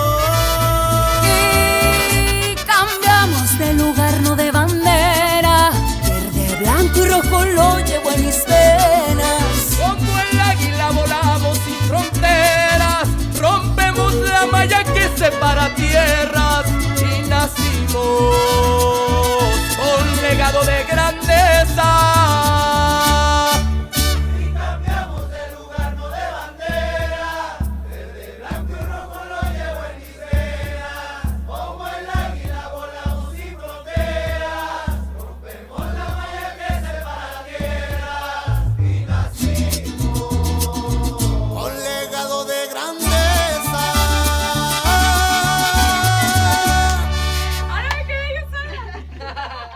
De acciones el presidente Andrés Manuel López Obrador se ha ganado el cariño y el respeto de toda una nación, ya que es un presidente totalmente humanista y que atiende las necesidades del pueblo. Este es nuestro fin. Nunca habíamos tenido un presidente como usted, que anduviera a pie, que anduviera empolvado. Mire, aquí están estos viejitos. Es el presidente. Nomás para que mire usted, señor presidente. A eso vengo. ¿Oíste? A eso vengo ahora. A eso vengo. Voy a dar la orden para eso. Para que les ayude. ¿Qué opinas tú? Déjamelo en los comentarios, suscríbete al canal, comparte el video y sigamos con el presidente López Obrador. Al millón y medio. Y es el mismo. Nada se puede en un movimiento de transformación si no hay convicción.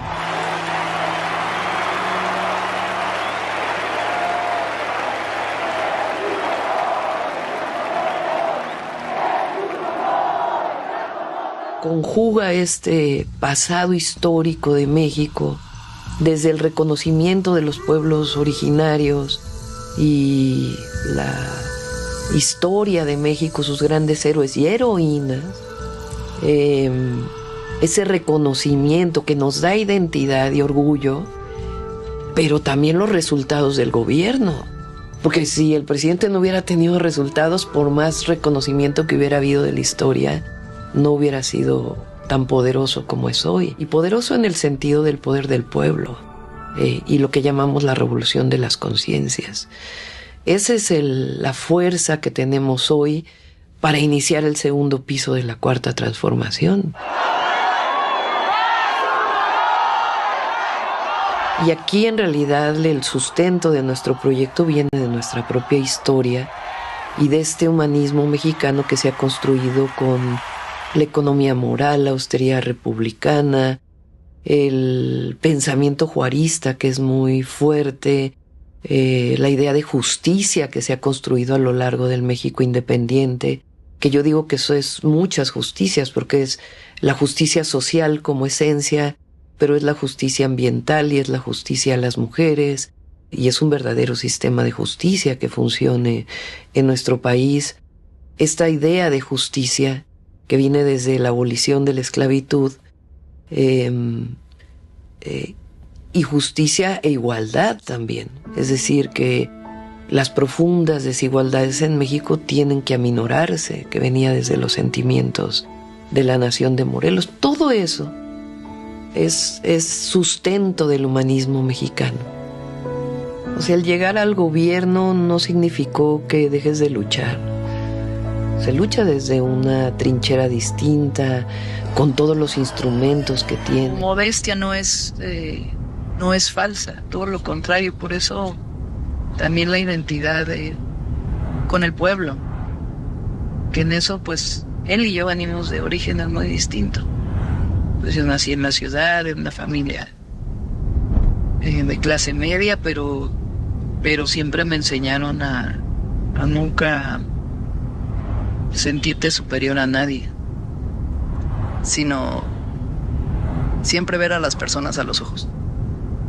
O sea, yo a veces platico con el presidente y me acuerdo cuando estábamos ahí en su oficina en San Luis Potosí, en la Ciudad de México, en la Roma, en los momentos más difíciles del movimiento.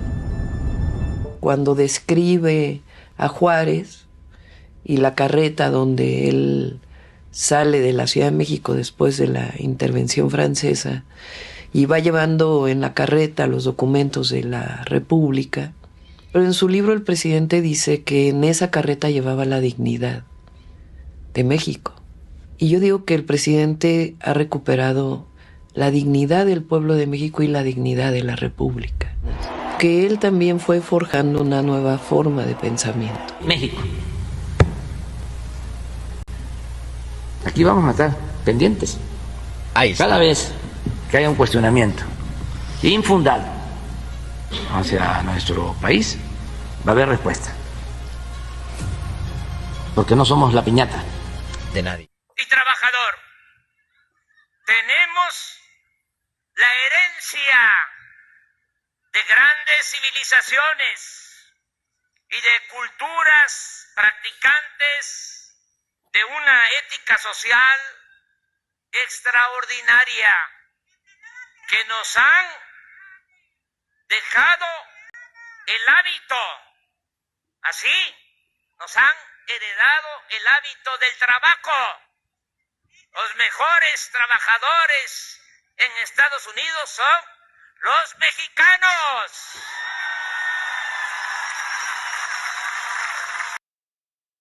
Want to know something, family? I know that you guys probably fucking don't understand this shit, but we all did this in collaboration, man. He did it in a political level. We did it in a biblical level. Like, we just basically have been telling you guys that we are the shit. That's straight up. Listen to this. Los hombres sirva a sus propios intereses.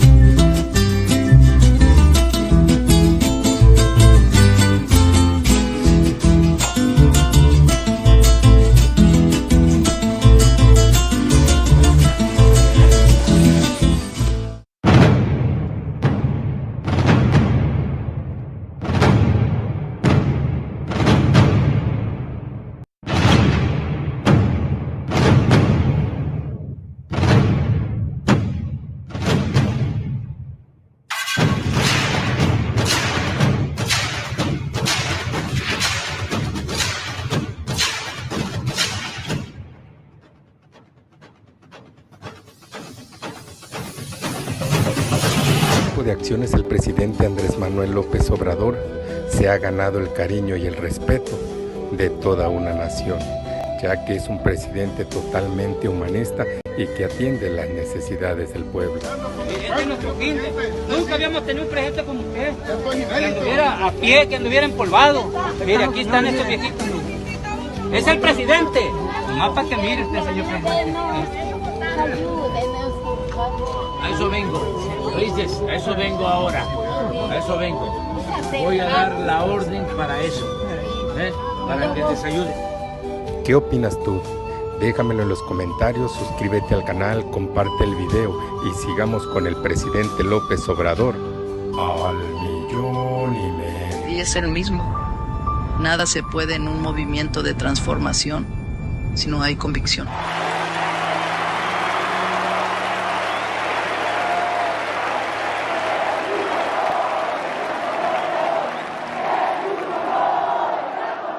Conjuga este pasado histórico de México desde el reconocimiento. First of all, let me share something with you guys about the mentality. This man right here, he came out in 2016. Donald Trump came out in 2016. There was two types of energies that came out that time. Two types of energies. Do you understand what that means? De los pueblos originarios y la historia de México, sus grandes héroes y heroínas. The part is that there's only 5 people watching right now, but it should have been like a lot more because technically this is what occurred. The beginning of the end. Ese reconocimiento que nos da identidad y orgullo, pero también los resultados del gobierno. Porque si el presidente no hubiera tenido resultados, por más reconocimiento que hubiera habido de la historia, no hubiera sido. Saying is like it don't matter how much effort he would have put into like to have that tribal connection or like the indigenous connection to our people. It wouldn't have mattered if it didn't work. Because that's what AMLO depended on, our heritage, who we are. That's what she's saying. So even if he would have went that route, it doesn't mean it would have worked. That means there was a purpose behind it. I'm showing this video for a purpose. I've told you guys already, man. Everything I do, it's for a purpose. Some of you guys get offended and shit to totally forget what the fuck I'm doing. Tan poderoso como es hoy, y poderoso en el sentido del poder del pueblo, y lo que llamamos la revolución de las conciencias. Esa es la fuerza que tenemos hoy para iniciar el segundo piso de la cuarta transformación. Understand what she's saying? Like she's not even talking about politics. She's talking about like psychology and shit. Like the mentality of like how people are supposed to just conduct themselves like. See, the Mexican people, we've always had that shit in our spirit. We just never had the confidence in our spirit. Because these other nations have always told us, like, nah, you ain't shit. You see what I'm saying? I'm giving you guys a hint. And we're gonna get to it soon. Let's continue. Y aquí en realidad el sustento de nuestro proyecto viene de nuestra propia historia y de este humanismo mexicano que se ha construido con la economía moral, la austeridad republicana, el pensamiento juarista que es muy fuerte, la idea de justicia que se ha construido a lo largo del México independiente, que yo digo que eso es muchas justicias porque es la justicia social como esencia, pero es la justicia ambiental y es la justicia a las mujeres, y es un verdadero sistema de justicia que funcione en nuestro país. Esta idea de justicia que viene desde la abolición de la esclavitud, y justicia e igualdad también. Es decir, que las profundas desigualdades en México tienen que aminorarse, que venía desde los sentimientos de la nación de Morelos. You understand why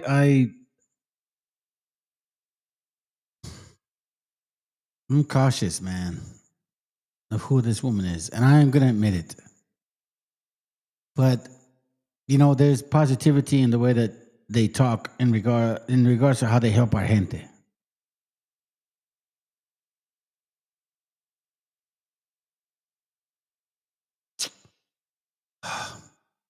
Anyways, let's continue.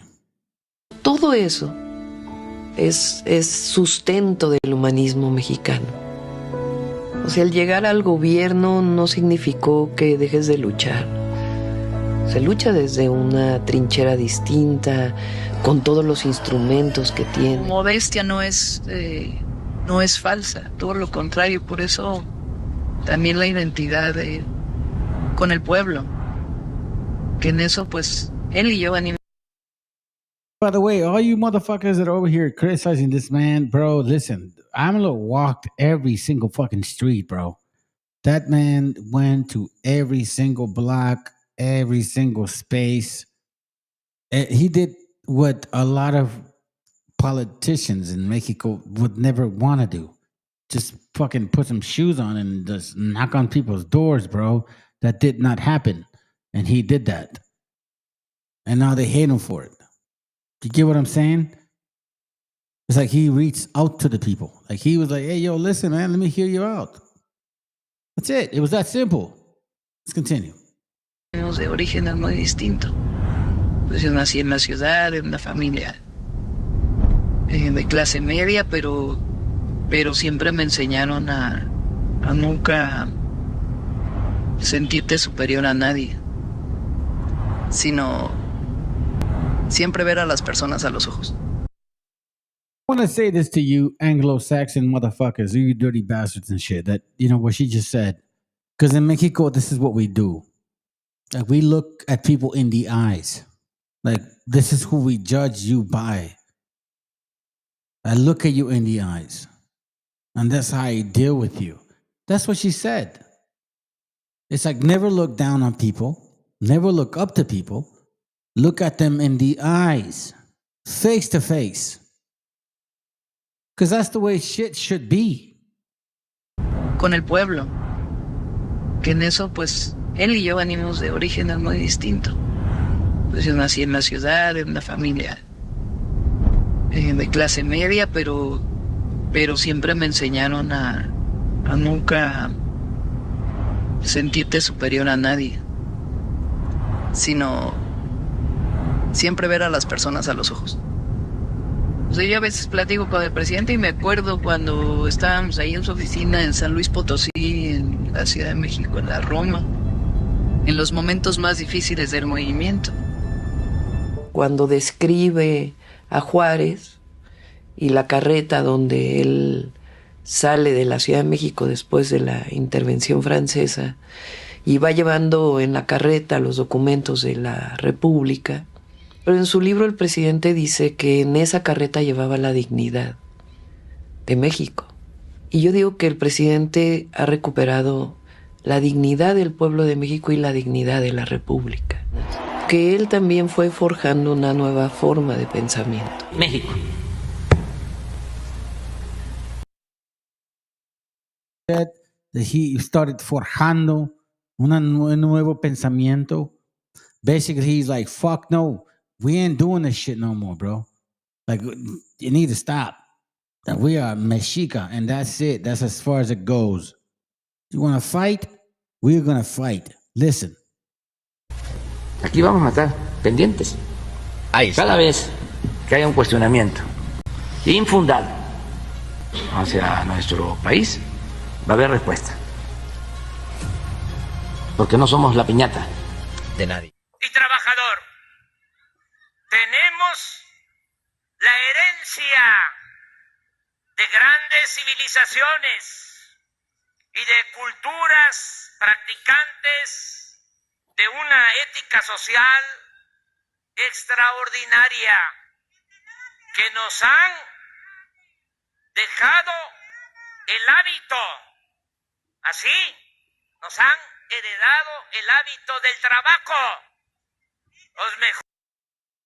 Saying that we're an ancient nation. And that was given to us to be here to be hard workers. He said we're an ancient nation. You understand what that means?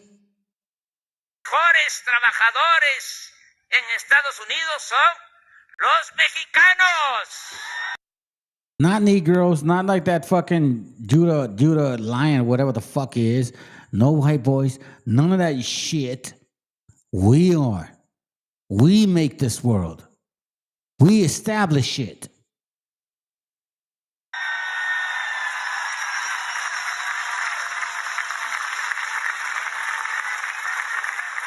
Y nos heredaron como enseñanza mayor nuestros antepasados el poner por delante el amor al prójimo. No se va a permitir la corrupción ni la impunidad. Nuestro país tiene todo para salir adelante. Muchos recursos naturales. Ya quisieran otros países tener el petróleo que hay en México. De 200 países del mundo, solo 20 tienen petróleo. Nosotros tenemos.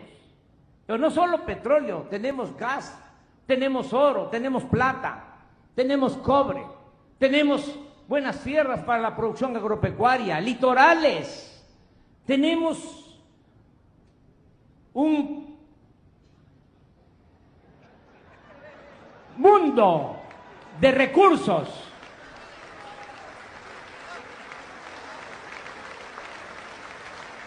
Un pueblo de primera, con una gran cultura que viene de lejos. Teotihuacan, where there's evidence of diverse, powerful, intelligent cultures dating back to 400 BC. So the great capital of Mesoamerica was Teotihuacan. And it comes into being as an urban center, really in the first century of the Common Era. And it rises to be the great imperial center. Teotihuacan is the symbol of this great achievement of building some of the first cities in the world. And Mesoamerica, Mexico, as well as Peru, are two of the areas where people invented these first cities without any influence from other cities. The others are Mesopotamia, northern China, Egypt, and the Indus Valley. Entonces recupera nuestra cultura, nuestra historia y al mismo tiempo la grandeza de México y un pueblo trabajador, trabajadora, solidaria, que nos hace muy, muy poderosos.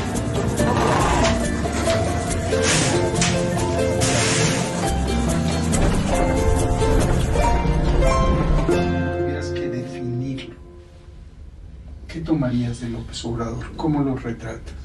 Su amor al pueblo. Yo ahora que he estado viajando con él, es que el presidente López Obrador se funde en el pueblo. Está dejando una imborrable huella en la vida política y social de nuestro país.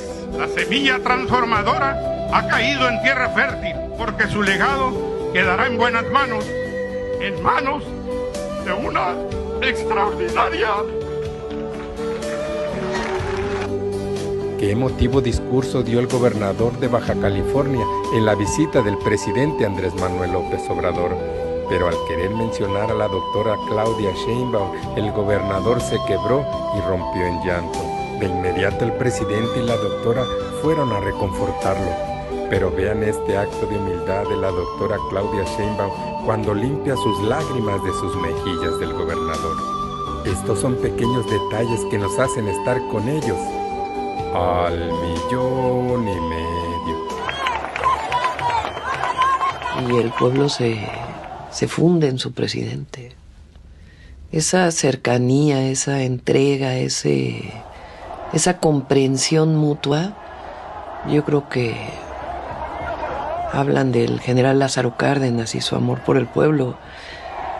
Pero esto que hemos visto en el presidente es un ejemplo, porque además se traduce en su política, en la manera de hacer política y al mismo tiempo su decisión y su voluntad. un hombre con esa voluntad y ese pensamiento pues es invencible. Esa forma de pensamiento tiene que ver con un nuevo modelo económico, pero que se sustenta en la participación también del Estado en la economía.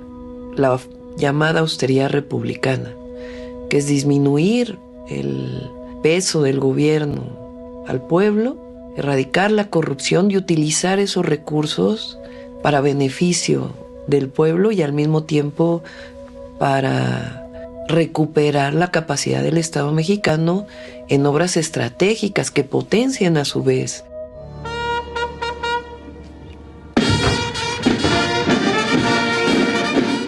Feliciten de mi parte a sus familias.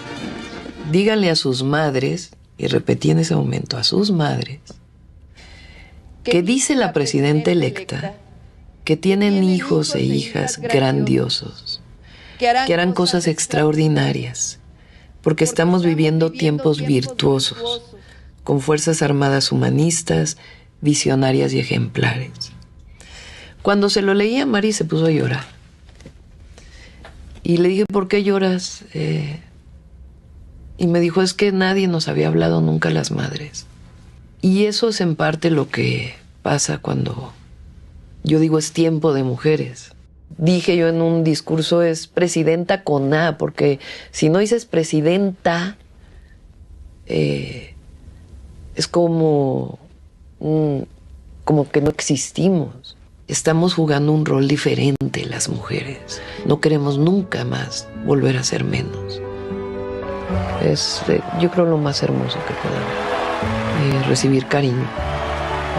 Y cuando es tan masivo ese cariño, pues es hermosísimo. Esos apachurrones, abrazos, besos. Y son mutuos además, porque no puede ser de otra manera. Lo que recibes lo entregas. Y eso te transforma. Mi pensamiento, mi conocimiento, mi entrega, mi voluntad y esta construcción colectiva que hemos logrado no se va a defraudar. Ahí está. Y no voy a traicionar nunca al pueblo de México. Aquí mismo, en el Zócalo, hace cerca de 5 años, tomamos entre todos y todas la decisión de seguir luchando hasta lograr la transformación del país. Porque si después del fraude nos hubiésemos retirado, o peor aún, si hubiésemos transado con la mafia del poder, hoy no existiría este movimiento que es la única esperanza para millones de mexicanos, sobre todo para los más desamparados y pobres de México. Los resultados están a la vista. Actualmente tenemos comités del Movimiento Regeneración Nacional Morena en todos los municipios y nos hemos propuesto contar con un comité en cada una de las 65,000 secciones electorales del país. Asimismo, estamos llamando a ciudadanos que simpatizan con nuestro movimiento a que participen como protagonistas del cambio verdadero. Se trata de que cada mujer, cada hombre consciente se apersone y convenza entre familiares, amigos, vecinos, compañeras y compañeros de trabajo a 5 ciudadanos más. De esta forma, haciendo cada quien lo que nos corresponde y de manera pacífica, sin violencia, con la participación organizada del pueblo, vamos a lograr que se inicie una nueva etapa en la historia de México. Los grandes y graves problemas nacionales se han originado o agravado porque un grupo se ha venido apropiando de los bienes del pueblo y ha confiscado todos los poderes. Por eso no queda más que derrotar a la oligarquía por la vía pacífica y electoral para establecer en México una auténtica democracia, un gobierno del pueblo y para el pueblo, que distribuya con justicia las riquezas de la nación y que haga posible el bienestar, la tranquilidad y la felicidad del pueblo. De modo que sí sabemos lo que se tiene que hacer para lograr el renacimiento de México. Pero lo primero, terminar con el predominio del pequeño grupo de potentados que actúan como amos y señores de México, que utiliza a un partido o a otro de acuerdo a lo que le conviene. Quieren que olvidemos que la actual crisis se gestó fundamentalmente cuando Salinas entregó a sus allegados empresas públicas, bancos y reservas mineras de la nación. En ese sexenio se creó la actual oligarquía y en estricto sentido esa política de pillaje se mantuvo con Cedillo, con Fox y hasta la fecha. En todo este periodo se han concesionado, según un nuevo dato que tenemos, 52 millones de hectáreas, es decir, el 27% del territorio de nuestro país. Ni durante el porfiriato se había llevado a cabo semejante enajenación de suelo patrio. No más engaños, no más injusticias, no más corrupción, no más saqueo, no más sufrimiento para nuestro pueblo. Vamos por un camino del todo nuevo. Digamos no al camino trillado de siempre. Todos podemos apoyar para orientar, convencer y organizar al pueblo. En lo que a mí corresponde, confieso que soy un hombre de fe y convicciones, con errores y defectos, como todos los seres humanos. En lo espiritual, profeso el amor al prójimo. Nunca me ha interesado el dinero, pero sostengo que no todo el que tiene es malvado. Y estoy convencido que por el bien de todos, primero los pobres. No lucho por la ambición al poder, sino por ideales y por principios. Y estoy consciente que la transformación de México no depende de un solo hombre, sino de la participación de mujeres y hombres que, como ustedes, han decidido tomar el destino del país en sus manos. Ustedes representan la conciencia honrada que se subleva ante la injusticia. Ustedes luchan por una nueva vida y trabajan por una patria nueva.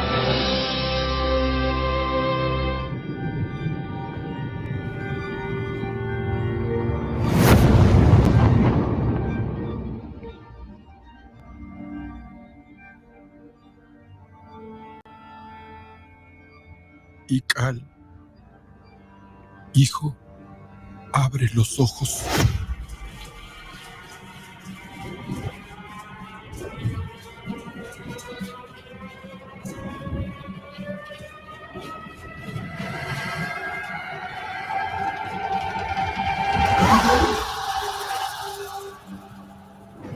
Tu cuerpo se queda con nosotros, pero tu espíritu debe seguir.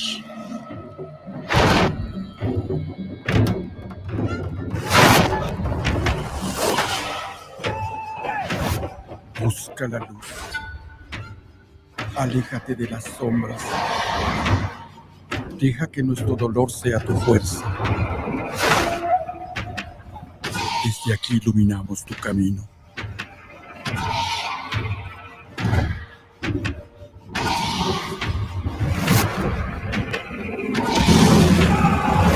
Lucha como nosotros ante esta pena tan grande.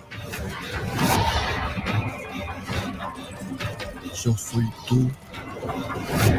Tú eres yo.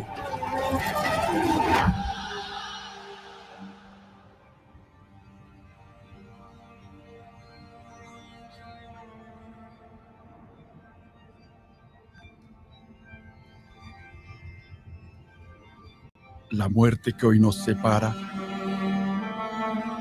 mañana volverá a unirnos. Eres libre, hijo.